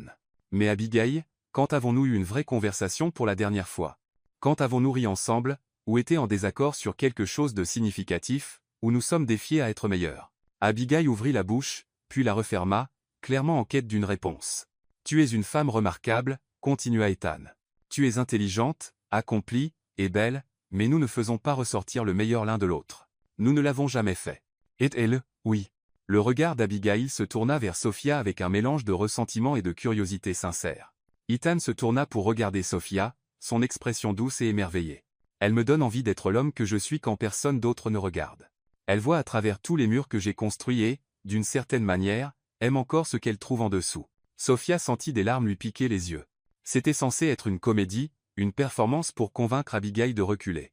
Mais la sincérité dans la voix d'Ethan, la vulnérabilité dans son expression, ce n'était plus de la comédie. Abigail observa cet échange avec une compréhension croissante. Tu es vraiment amoureux d'elle. Oui, dit simplement Ethan. Je le suis. Le cœur de Sophia s'arrêta. Ce n'était pas dans leur scénario. Ce n'était ni stratégique ni calculé. C'était Ethan Stonewell, PDG milliardaire, admettant ses sentiments devant la femme qu'il était censé épouser et toute la salle à manger du plaza. Abigail resta silencieuse un long moment, étudiant leur visage. Enfin, elle soupira. Eh bien, c'est humiliant. Abigail, commença Ethan. Non, ça va. Enfin, ça ne va pas. C'est absolument mortifiant, mais... Abigail redressa les épaules, retrouvant une partie de son assurance naturelle. Je suppose que je vous dois des excuses à tous les deux. Sophia cligna des yeux de surprise. Vraiment? J'ai agi comme une enfant gâtée qui ne comprend pas pourquoi elle ne peut pas avoir le jouet qu'elle veut. Mais tu n'es pas un jouet, Ethan. Tu es une personne avec tes propres sentiments et désirs, et j'ai essayé de les outrepasser pendant des mois. L'expression d'Ethan s'adoucit. Abigail, j'aurais dû être plus clair sur mes sentiments dès le début. J'ai été lâche, et je suis désolé pour ça. Oui, tu l'as été, acquiesça Abigail avec un léger sourire. Mais je n'écoutais pas non plus quand tu essayais de me le dire. J'étais tellement convaincu que je savais ce qui était le mieux pour nous deux que je n'entendais pas ce que tu disais vraiment. Elle se tourna vers Sophia, son expression devenant plus pensive. Sophia, je te dois aussi des excuses. Mes commentaires sur tes origines et tes motivations étaient injustes et méchants. J'ai attaqué parce que je me sentais menacée. Menacée par moi? Demanda Sophia, sincèrement surprise. Parce que tu représentes. Tu es tout ce que je ne suis pas, authentique, sans prétention, capable d'aimer quelqu'un sans calculer ce que tu obtiendras en retour. J'ai passé tellement de temps à penser stratégiquement que j'ai oublié comment ressentir sincèrement. Sophia ressentit une soudaine vague de sympathie pour l'autre femme. Abigail, ça ne fait pas de toi une mauvaise personne. Ça fait de toi quelqu'un qui a été appris que les émotions sont des faiblesses au lieu de force. Peut être. Abigail sourit, et pour la première fois, son sourire atteignit ses yeux. Tu sais, je crois que je t'aime vraiment, Sophia Martinez. Ce qui est extrêmement gênant, vu que je prévoyais de te détester pour toujours. Malgré tout, Sophia rit. Je t'aime aussi quand tu ne menaces pas de détruire ma vie. À ce sujet, dit Abigail, paraissant légèrement embarrassée. J'ai être passé quelques appels ce matin à des chroniqueurs de potins, des blogueurs de société, ce genre de choses. Je prévoyais de rendre ta vie assez difficile. L'expression d'Ethan se durcit. Abigail. Mais je vais réparer ça, dit-elle rapidement. Je vais tout les rappeler et leur dire que j'avais tort, que vous êtes parfaitement adorables ensemble, et que quiconque dit le contraire devra faire face à moi. Sophia Aussaunsursil. Pourquoi ferais tout ça? Parce que, dit Abigail, ramassant son sac à main et se levant, quelqu'un qui peut faire admettre à Ethan Stonewall qu'il est amoureux au milieu du plaza mérite d'être protégé, pas détruit, et parce que je suis fatigué d'être la méchante dans l'histoire d'amour de tout le monde. Elle s'arrêta, les regardant tous les deux. Pour ce que ça vaut, je pense que vous êtes bons l'un pour l'autre. Ethan, Sophia Terrent, plus human. Et Sophia, Ethan t'aidera à réaliser que tu es extraordinaire, pas ordinaire. Abigail, dit Ethan, se levant également, que vas-tu dire à ton père et au mien? Abigail haussa élégamment les épaules. Que tu es indisponible, et que je passe à autre chose. Papa sera déçu à propos de la fusion d'affaires, mais il survivra. Quant à ton père, eh bien, il devra accepter que son fils est capable de prendre ses propres décisions en matière d'amour. Elle se tourna pour partir, puis s'arrêta. Oh, et Sophia, cette veste n'est pas à 5000 $. J'essayais de te déstabiliser, mais elle te va très bien. Sur ce, Abigail Thornton quitta le plaza avec le même panache dramatique qu'elle avait utilisé pour entrer, laissant Ethan et Sophia assis dans un silence stupéfait. Est-ce que ça vient vraiment d'arriver? Demanda finalement Sophia. Je crois qu'Abigail Thornton vient de nous donner sa bénédiction, dit Ethan, paraissant aussi confus que Sophia le ressentait. Et tu viens de lui dire que tu m'aimes? Ethan se figea. Sophia, devant la moitié de l'élite sociale de Manhattan. Je me suis laissé emporter par le moment. Si tu veux t'en tenir à l'histoire de la fausse relation. Ethan. Sophia tendit la main à travers la table pour prendre la sienne. C'était réel? Ce que tu as dit à Abigail? Ethan baissa les yeux sur leurs mains jointes, puis releva les yeux vers son visage. Chaque mot. Le cœur de Sophia battait à tout rompre. Même la partie sur l'amour? Surtout cette partie. Le pouce d'Ethan traça ses phalanges. Je sais que c'est fou. Je sais que nous nous connaissons depuis seulement 2 jours, mais Sophia, je n'ai jamais ressenti pour personne ce que je ressens pour toi. Que ressens-tu pour moi? Ethan resta silencieux un moment, choisissant soigneusement ses mots, comme si j'avais retenu mon souffle toute ma vie, et que tu es la première personne qui m'a donné envie de respirer à nouveau. Comme si j'avais joué un rôle pendant si longtemps que j'avais oublié qui j'étais vraiment, jusqu'à ce que tu arrives et vois le vrai moi. Bref, Sophia, ce qui a commencé comme une comédie est devenu la chose la plus réelle de ma vie. Sophia étudia son visage, la vulnérabilité dans ses yeux, la manière dont il se tenait si prudemment, comme s'il était préparé à ce qu'elle s'enfuit à tout moment. Cet homme, qui dirigeait des salles de conseil et prenait des décisions à des millions de $, était terrifié à l'idée qu'elle ne ressente pas la même chose. Puis-je te dire quelque chose? Dit-elle doucement. Tout ce que tu veux. Quand je me suis réveillé ce matin dans tes bras, pendant environ 30 secondes, j'ai oublié que c'était censé être faux. Ça semblait si naturel, si juste, que mon cerveau l'a simplement accepté comme réalité. Les yeux d'Ethan scrutèrent son visage. Et comment était-ce? Terrifiant, admit Sophia, et parfait. Sophia, la voix d'Ethan était rauque d'émotion, es-tu en train de dire? Je dis que je pense que je suis en train de tomber amoureuse de toi aussi, Ethan Stonewall. Et ça me fait plus peur qu'Abigail Thornton ne le pourrait jamais. Le sourire d'Ethan en réponse fut éclatant. Sans avertissement, il se leva, tira Sophia sur ses pieds et l'embrassa là, au milieu de la salle à manger du plaza. Ce n'était pas comme leur premier baiser, désespéré et stratégique. Ce baiser était doux, sûr et plein de promesses. Quand ils se séparèrent enfin, Sophia était vaguement consciente des applaudissements des tables à proximité. Apparemment, leur petit drame avait été plus divertissant que les potins habituels de la société. Alors, dit Ethan, posant son front contre le sien, que se passe-t-il maintenant? Maintenant, dit Sophia, lui souriant, nous trouvons comment faire fonctionner ça pour de vrai cette fois. Es-tu sûr? Parce qu'une fois que nous faisons ça, il n'y a plus de retour à la comédie. Tout le monde saura que Sophia Martinez sort avec Ethan Stonewell. Qu'il le sache, dit Sophia avec audace. Je n'ai pas honte de tomber amoureuse de toi. Même si je suis ton patron? Ancien patron, corrigea Sophia. Je pense que je suis prête à lancer cette société de conseil un peu plus tôt que prévu. Ethan Ritt. Et je pense que j'aimerais être ton premier client. Conflit d'intérêts, définitivement. Mais je suis prête à prendre le risque si tu l'es. Sophia se mit sur la pointe des pieds pour l'embrasser à nouveau, plus doucement cette fois, savourant le moment. Ethan. Oui. Ta grand-mère va être insupportablement satisfaite de ça. Elle va s'attribuer tout le crédit de nous avoir réunis. L'a-t-elle fait? Ethan réfléchit sérieusement. En fait, je pense qu'elle la peut, être fait. Mamie Ellie a une manière d'orchestrer les choses sans que personne ne s'en rende compte avant coup. Rappelle-moi d'envoyer une carte de remerciement. Je l'ajouterai à la liste, juste après survivre à la rencontre de la famille de Sophia, et trouver comment sortir avec mon ancienne assistante sans provoquer un scandale d'entreprise. Sophia Ritt. Une crise à la fois, Stonewell. En quittant le plaza ensemble, aucun d'eux ne remarqua le photographe de l'autre côté de la rue capturant le moment où Ethan fit tournoyer Sophia sur le trottoir, tous deux riant comme des adolescents.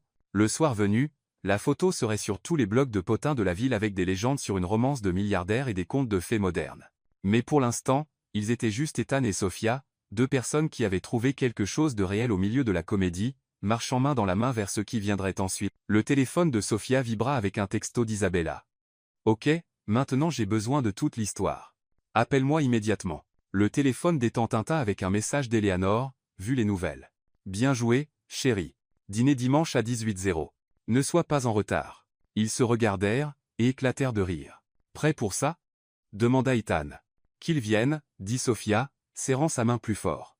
Et alors qu'ils disparaissaient dans la foule new-yorkaise, tous deux savaient que quels que soient les défis à venir, drames familiaux, attention des médias, complications d'entreprise, ils les affronteraient ensemble. Après tout, ils avaient déjà survécu à Abigail Thornton. Tout le reste serait facile. 3 mois plus tard, Penthouse d'Ethan, Upper East Side. Sophia Martinez Stonewell, elle s'habituait encore au nom composé, se tenait devant les fenêtres du sol au plafond de ce qui était désormais officiellement leur penthouse, observant le soleil se coucher sur Central Park, tout en tenant une tasse de café qui était depuis longtemps devenue froide. Les 3 derniers mois avaient été un tourbillon de changements qui la laissait encore étourdie quand elle y pensait trop. Sa société de conseil, Martinez Strategic Solutions, avait officiellement été lancée il y a 6 semaines avec Ethan comme premier client, bien qu'elle ait rapidement acquis 3 autres clients lorsque le bouche à oreille s'était répandu sur son approche innovante de la restructuration d'entreprise. L'ironie ne lui échappait pas que sa fausse relation avait conduit à une opportunité de carrière bien réelle qui n'avait rien à voir avec les relations d'Ethan, et tout, à voir avec ses propres capacités. Enfin, presque rien à voir avec les relations d'Ethan. Elle mentirait si elle disait que le nom Stonewell n'ouvrait pas des portes, mais elle avait veillé à prouver sa valeur par ses propres mérites une fois ses portes ouvertes. Tu réfléchis trop fort encore, dit la voix d'Ethan derrière elle, chaude d'affection et teintée d'amusement. Je peux presque entendre les engrenages tourner depuis la cuisine.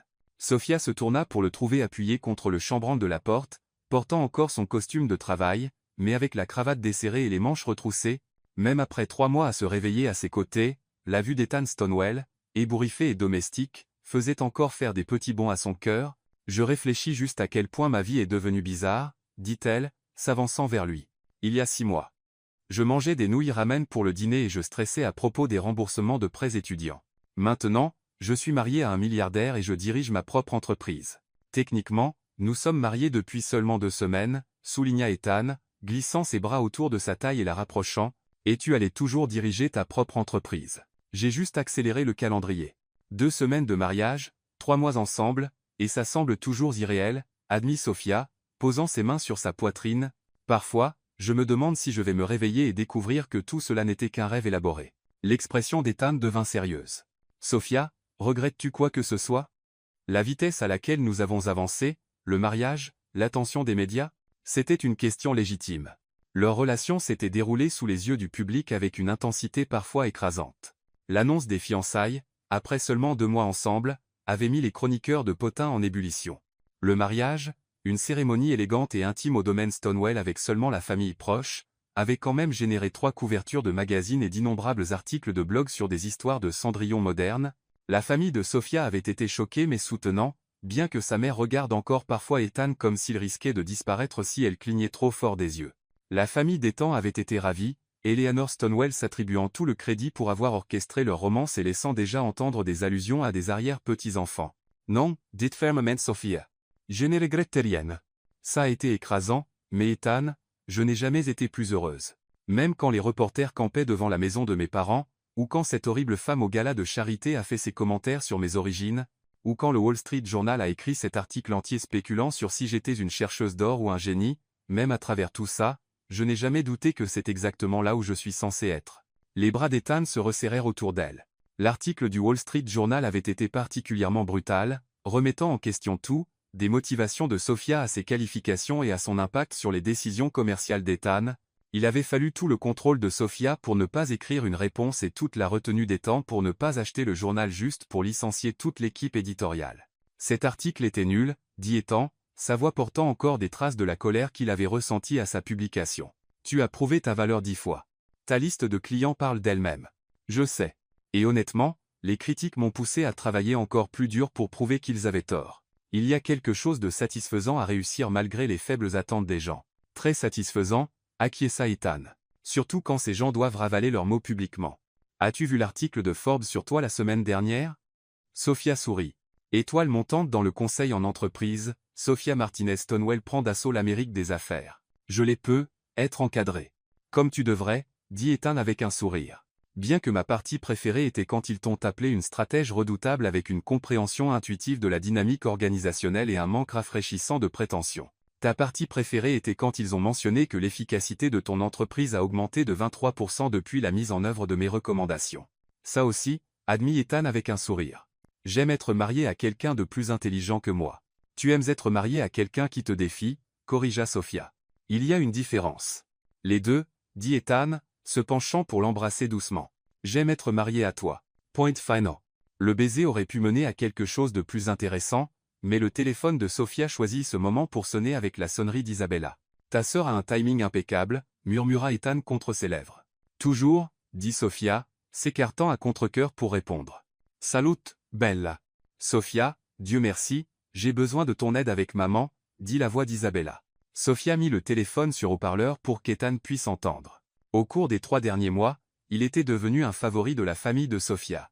Malgré leur choc initial face à sa richesse et son statut, Isabella en particulier s'était attachée à lui après qu'il eut discrètement organisé un don substantiel anonyme pour le programme artistique de son école sous-financée. Qu'est-ce qui ne va pas avec maman? Demanda Sophia. Elle planifie votre pendaison de crémaillère depuis 3 semaines, et je pense qu'elle fait une crise de nerfs. Elle n'arrête pas de me demander si elle devrait servir des empanadas, ou si c'est trop ethnique pour les amis chics d'Ethan. Sophia et Ethan échangèrent un regard.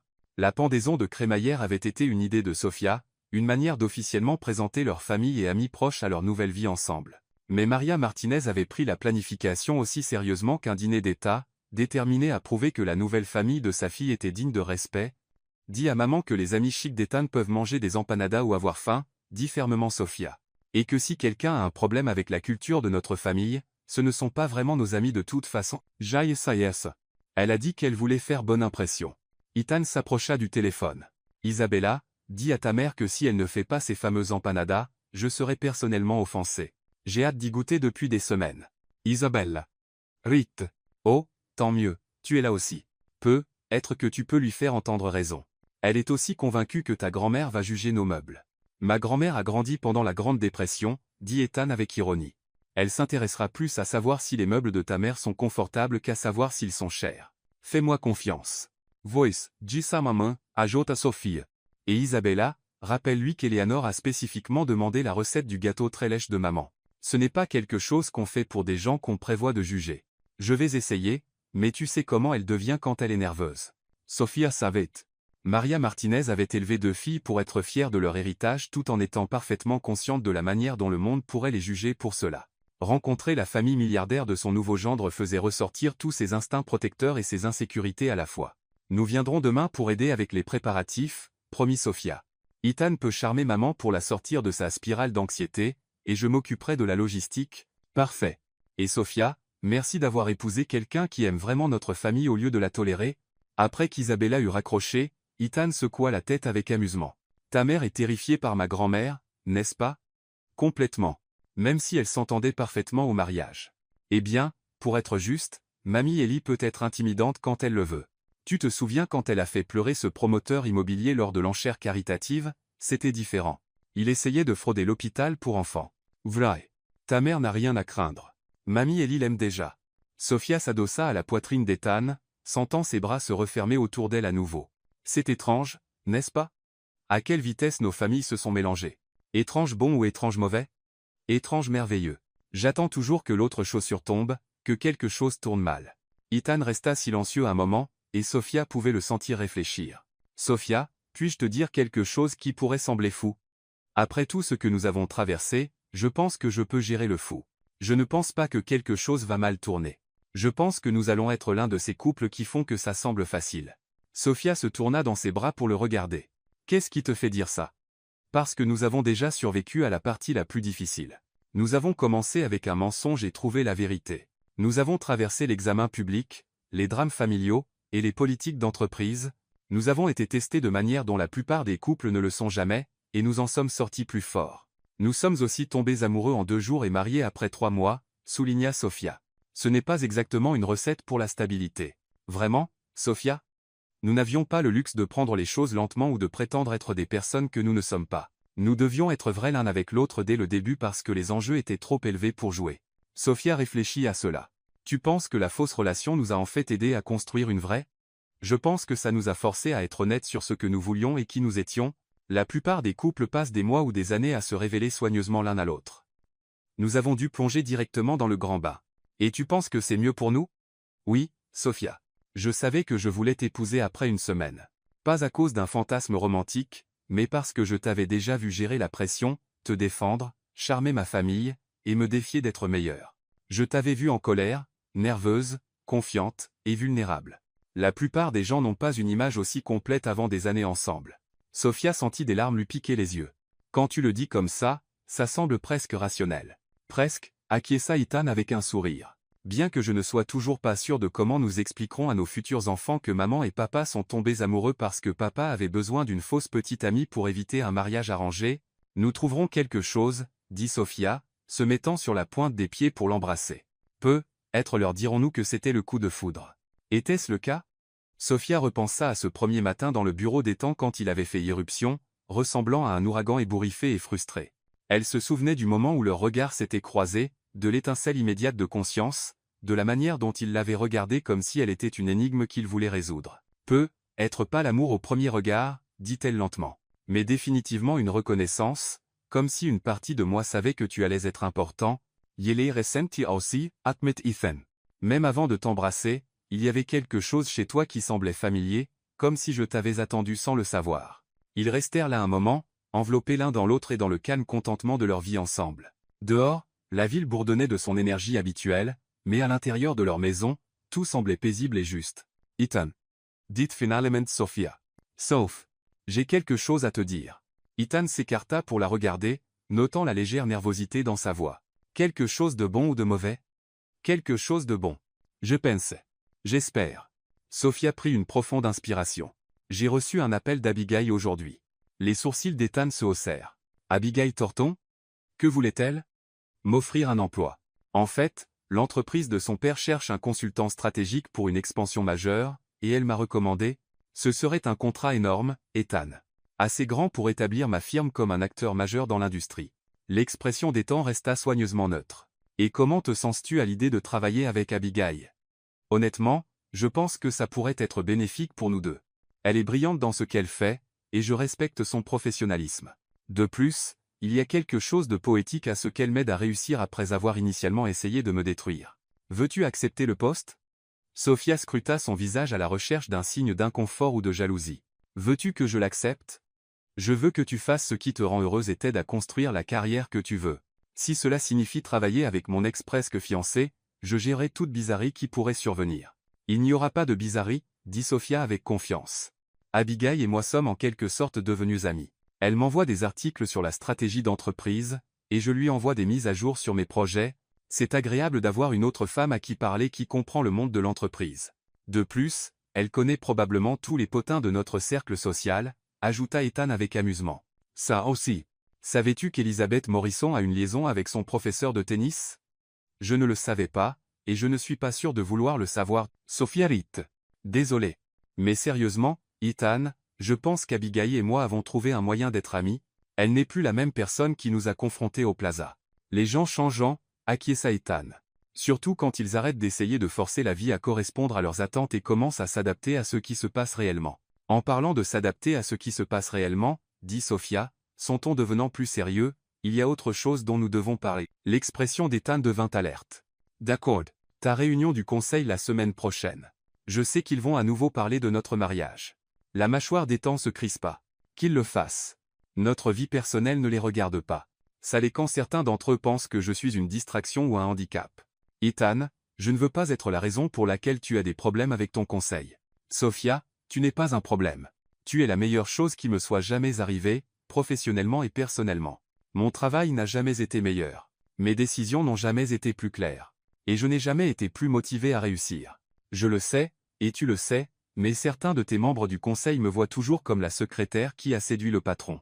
Alors ce sont des idiots qui ne méritent pas leur position. Sophia prit ses mains dans les siennes. Ethan, j'y ai beaucoup réfléchi, et j'ai une idée. Je t'écoute. Et si je présentais au conseil? Leur montrer exactement ce que je fais, comment mon travail a bénéficié à la Stonewell Corporation, et quels sont mes plans pour Martinez Strategic Solutions? Les laisser voir par eux-mêmes que je ne suis pas une distraction cherchant de l'or, mais une femme d'affaires légitime qui se trouve être mariée à leur PDG. Ethan resta silencieux un long moment, réfléchissant.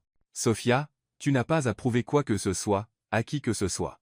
Je n'ai pas à le faire, mais je veux le faire. Ethan, je t'aime, et j'aime notre vie ensemble, mais j'aime aussi mon travail, et je veux être prise au sérieux dans cette industrie. Si présenter au conseil aide à accomplir cela, alors ça en vaut la peine. Et s'ils sont hostiles?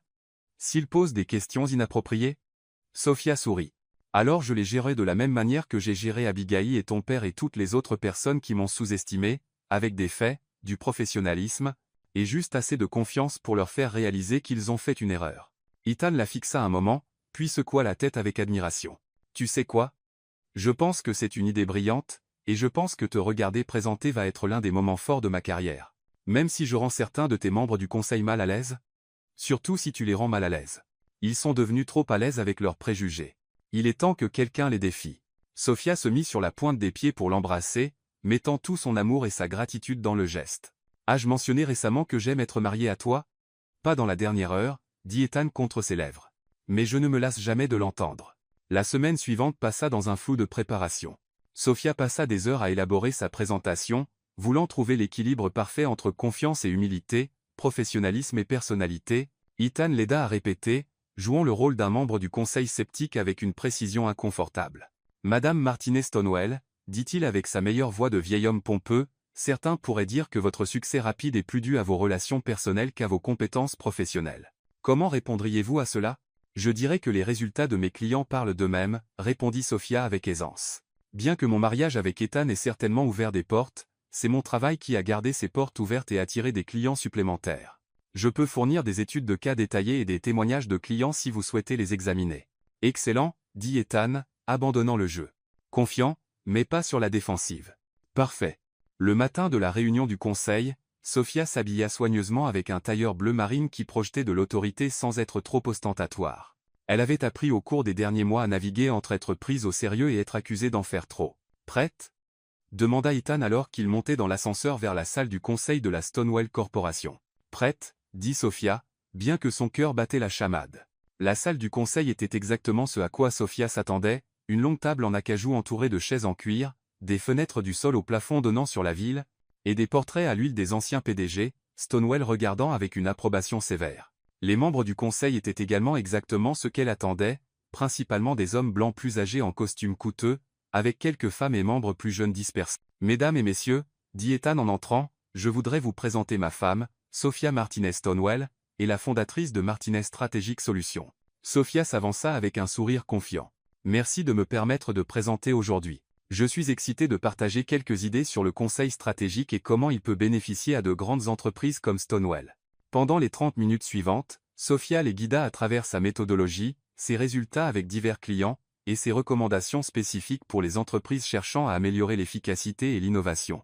Elle répondit aux questions avec grâce et intelligence, fournissant des réponses détaillées sans devenir défensive. Madame Martinez-Stonewell, dit Robert Fitzpatrick, l'un des membres plus âgés du conseil, tout cela est très impressionnant, mais je dois demander, comment savons-nous que vos recommandations pour notre entreprise ne sont pas influencées par votre relation personnelle avec notre PDG? Sophia s'attendait à cette question. C'est une excellente remarque, Monsieur Fitzpatrick, c'est pourquoi je n'ai jamais fourni de conseils stratégiques à la Stonewell Corporation au-delà de l'analyse initiale d'efficacité qui a conduit à votre augmentation de productivité de 23%. Mes recommandations pour Ethan sont les mêmes que je donne à tous mes clients. Engager un consultant externe sans lien personnel avec l'entreprise, vous recommanderiez de ne pas vous engager vous-même? Demanda Linda Chen, l'une des membres plus jeunes du conseil. Absolument. L'apparence d'une impropriété nuirait à la fois à ma réputation professionnelle et à la crédibilité du leadership d'Ethan. Cependant, je serais ravi de recommander plusieurs excellents consultants qui pourraient fournir l'analyse stratégique dont la Stonewell Corporation a besoin pour son expansion à venir. La salle resta silencieuse un moment alors que les membres du conseil absorbaient cela. Sophia pouvait voir la surprise sur plusieurs visages. Il s'attendait clairement à ce qu'elle essaie de tirer parti de son mariage pour des opportunités d'affaires. C'est assez rafraîchissant, dit Margaret Whitfield, la membre du conseil la plus ancienne. La plupart des consultants cherchent à élargir leur base de clients, pas à recommander des concurrents. Je suis plus intéressé à construire une réputation durable qu'à maximiser les profits à court terme, répondit Sophia. À long terme, des pratiques commerciales éthiques et la satisfaction des clients valent plus que n'importe quel contrat individuel. Après que Sophia eut terminé sa présentation et quitté la pièce, Ethan rejoignit la réunion du conseil pour trouver une atmosphère très différente de celle qu'il avait prévue. Ethan, dit Robert Fitzpatrick, je vous dois des excuses. J'avais des inquiétudes concernant l'impact de votre mariage sur votre jugement professionnel, mais après avoir rencontré votre femme, je peux voir qu'elle est une femme d'affaires remarquable à part entière. Elle l'est certainement, acquiesce Linda Chen. J'ai été particulièrement impressionné par ses normes éthiques. Recommander, de ne pas s'engager elle-même montre une réelle intégrité. Alors, sommes-nous tous d'accord? Demanda Ethan. Plus de questions sur si mon mariage affecte ma capacité à diriger cette entreprise? Je pense que votre femme vient de prouver que, si quoi que ce soit, votre mariage a amélioré votre jugement, dit Margaret Whitfield avec un sourire. Quiconque peut trouver une partenaire aussi intelligente et éthique sait clairement prendre de bonnes décisions. Ce soir-là, Ethan et Sophia célébrèrent dans leur restaurant préféré, pas les endroits à la mode et coûteux qu'Ethan fréquentait autrefois, mais un petit restaurant italien dans l'ancien quartier de Sofia où la nourriture était incroyable et l'atmosphère chaleureuse et sans prétention. À la survie de ta première présentation au conseil d'entreprise, dit Ethan, levant son verre de vin. À avoir un mari qui soutient ma carrière même quand c'est compliqué, répondit Sophia, faisant teinter son verre contre le sien. Alors, quoi de neuf pour Martinez Strategic Solutions? Eh bien, je prends définitivement le contrat de Thornton Industries, et j'ai 2 autres clients potentiels intéressés par mes services. Si tout va bien, je pourrais avoir besoin d'embaucher un associé d'ici la fin de l'année. C'est incroyable, Sophia. Tu construis exactement le type d'entreprise dont tu rêvais. Nous la construisons, corrigea Sophia. Ethan, rien de tout cela n'aurait été possible sans ton soutien. Pas seulement l'opportunité initiale, mais tout depuis. Tu as cru en moi-même quand je ne croyais pas en moi-même. Tu aurais réussi avec ou sans moi, dit fermement Ethan. Peut-être que ça aurait pris plus de temps, mais Sophia, tu es trop talentueuse et trop déterminée pour échouer. Peut-être, mais je suis contente de ne pas avoir eu à le découvrir. Ils mangèrent dans un silence confortable pendant un moment, chacun perdu dans ses pensées. Enfin, Sophia tendit la main à travers la table pour prendre celle d'Ethan. Ethan. Oui. J'aime notre vie. Tout ça. Le chaos, l'attention des médias, les drames familiaux, et les complications d'affaires. J'aime que nous construisions quelque chose ensemble. Même quand les reporters nous suivent au supermarché. Même là, bien que je trouve toujours ridicule que quelqu'un se soucie du type de céréales que nous achetons. Céréales complètes. Apparemment très responsable de notre part, taquina Ethan. Sophia Ritt. J'aime que tu puisses plaisanter à ce sujet maintenant. Tu te souviens à quel point tu étais stressé par l'attention des médias au début? J'étais terrifié à l'idée que tu décides que ça n'en valait pas la peine, admis Ethan, que tu te lasses d'être sous les projecteurs et que tu partes. Jamais, dit fermement Sophia. Ethan, je voulais dire ce que j'ai dit dans nos vœux de mariage. Je suis là pour le long terme, cirque médiatique et tout. Bien, dit Ethan, portant sa main à ses lèvres pour presser un doux baiser sur sa paume. Parce que j'ai des plans pour nous. Quel genre de plan? Le genre qui implique de vieillir ensemble et d'embarrasser nos enfants avec des histoires sur comment nous nous sommes rencontrés. J'aime ces plans, dit doucement Sophia. Alors qu'ils rentraient chez eux à travers les rues animées de New York, main dans la main comme n'importe quel autre couple amoureux, Sophia réfléchit à tout le chemin parcouru depuis ce premier baiser désespéré dans le bureau d'Ethan. Ce qui avait commencé comme un mensonge était devenu la chose la plus vraie de sa vie. « Ethan, dit-elle alors qu'ils atteignaient leur immeuble, tu te souviens quand tu m'as demandé ce qui se passe demain ? Bien sûr. Je pense que j'ai enfin une réponse. » Ethan s'arrêta de marcher et se tourna pour lui faire face, son expression curieuse et tendre. « Que se passe-t-il demain, Sophia Martinez-Stonewell ?» Sophia sourit à son mari, cet homme impossible qui avait changé tout son monde avec un seul baiser impulsif. « Demain, nous nous réveillons ensemble.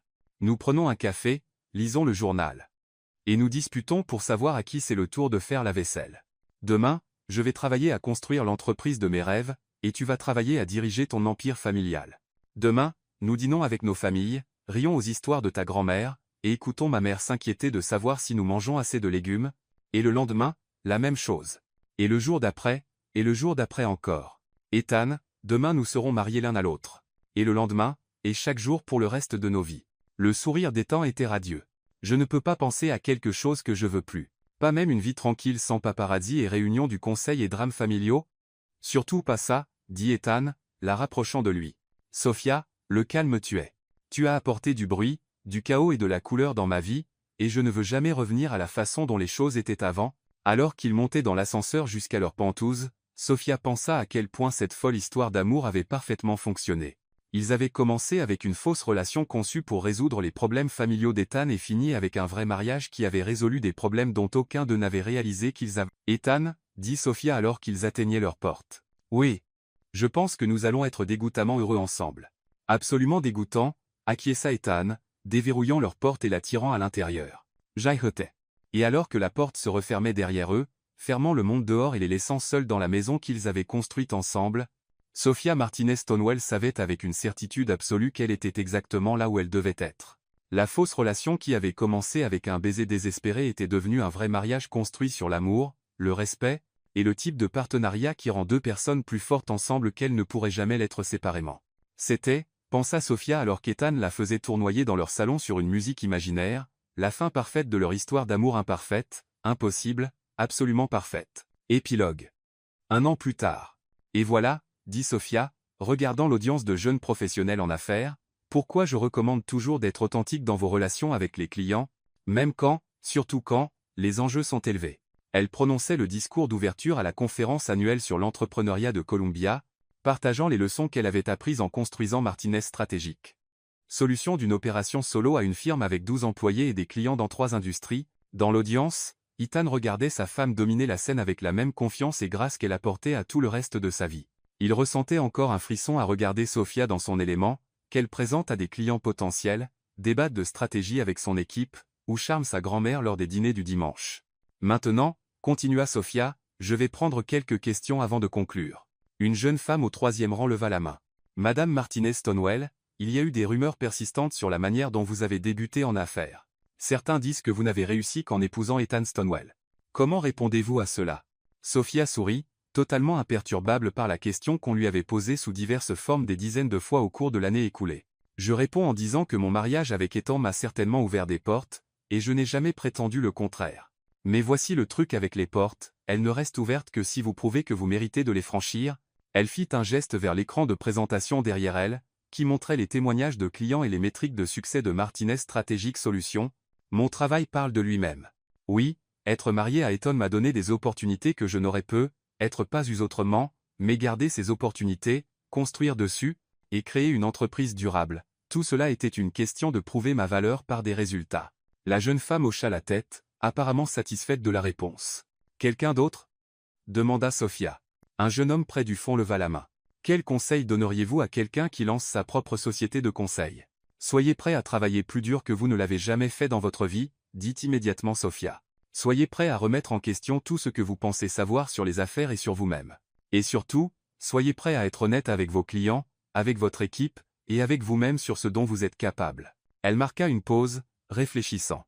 Et souvenez-vous que le succès ne se résume pas à gagner de l'argent ou à construire une grande entreprise. Le succès, c'est créer quelque chose qui vous excite de vous lever le matin, quelque chose qui utilise vos talents et sert vos valeurs. Si vous pouvez faire cela, tout le reste suivra. Après la fin de la conférence, Ethan attendit Sophia à l'extérieur de l'auditorium, appuyé contre le mur et parcourant ses emails sur son téléphone. Il leva les yeux lorsqu'il entendit son rire familier résonner dans le couloir. « Voici ma brillante épouse, dit-il, se redressant alors qu'elle approchait. « Voici mon mari soutenant, répondit Sophia, se mettant sur la pointe des pieds pour l'embrasser. Combien de la présentation as-tu entendu? Tout. Tu étais incroyable, comme d'habitude. Même la partie où cet étudiant a posé la question sur le népotisme. Surtout cette partie. J'aime te regarder gérer des questions comme celle-là avec tant de grâce. » Sophia glissa son bras sous le sien alors qu'il commençait à marcher vers la sortie. « Ça ne te dérange plus? L'implication que je n'ai réussi qu'à cause de toi. » « Ça ne m'a jamais dérangé parce que je sais que ce n'est pas vrai, dit Ethan. « Sophia, tu aurais réussi avec ou sans moi. J'ai juste la chance de pouvoir le voir de près. » Ils émergèrent du bâtiment dans l'après-midi frais d'octobre, et Sophia s'arrêta pour prendre une profonde inspiration d'air automnal. « Puis-je te dire un secret? Toujours. Parfois, je n'arrive toujours pas à croire que c'est ma vie. Il y a un an, je travaillais à temps partiel dans un café et je stressais à propos des prêts étudiants. Maintenant, je donne des discours d'ouverture, je dirige une entreprise prospère, et je suis marié à l'homme de mes rêves. » Crois-y, dit Ethan, s'arrêtant pour lui faire face. « Sophia, tu as gagné chaque partie de cela. Le succès, la reconnaissance, le bonheur, tout ça. Nous l'avons gagné, corrigea Sophia. Ethan, rien de tout cela ne signifierait quoi que ce soit si je ne t'avais pas pour le partager. » L'expression d'Ethan devint douce et émerveillée, le même regard qu'il avait chaque fois que Sophia lui rappelait à quel point elle aimait leur vie ensemble. « Dans ce cas, Madame Martinez-Stonewell, que dis-tu de rentrer à la maison et de célébrer une autre journée réussie dans notre vie totalement improbable, absolument parfaite? » « Je dis que ça semble parfait, dit Sophia, se mettant sur la pointe des pieds pour l'embrasser à nouveau. « Mais d'abord, nous passons chez mes parents. Maman fait des empanadas, et elle ne nous pardonnera jamais si nous sommes en retard. Ouvre la voie, dit Ethan, prenant sa main. Je ne manquerai les empanadas de ta mère. Pour rien au monde. » Alors qu'ils traversaient le campus de Columbia où ils avaient autrefois prétendu s'être rencontrés, Sophia réfléchit à la part de vérité qu'il y avait dans leur ancienne histoire de couverture. Ils s'étaient trouvés grâce à une combinaison d'ambition, de détermination, et de pure chance. Les détails étaient peu, être fabriqués, mais l'essence était réelle. « Ethan, dit Sophia alors qu'ils atteignaient la station de métro. Oui. Je suis vraiment contente que tu aies eu besoin d'une fausse petite amie ce jour-là. » Ethan rit, le son riche, chaleureux et plein de joie. Sophia Martinez-Stonewell, c'était la meilleure pire décision que j'ai jamais prise. Aux mauvaises décisions qui se révèlent parfaites, dit Sophia, serrant sa main alors qu'ils descendaient dans le métro, rentrant chez eux dans leur vie merveilleusement chaotique, magnifiquement réelle ensemble. Et en fin de compte, c'est exactement ce qu'était leur histoire d'amour. Une mauvaise décision qui s'est révélée être la meilleure chose qui leur soit jamais arrivée, une fausse relation qui est devenue la chose la plus vraie de leur vie. Un baiser qui était censé résoudre un problème et qui a fini par tout résoudre. C'était désordonné, imparfait, et absolument magique, comme le sont toujours les meilleures histoires d'amour. Fin.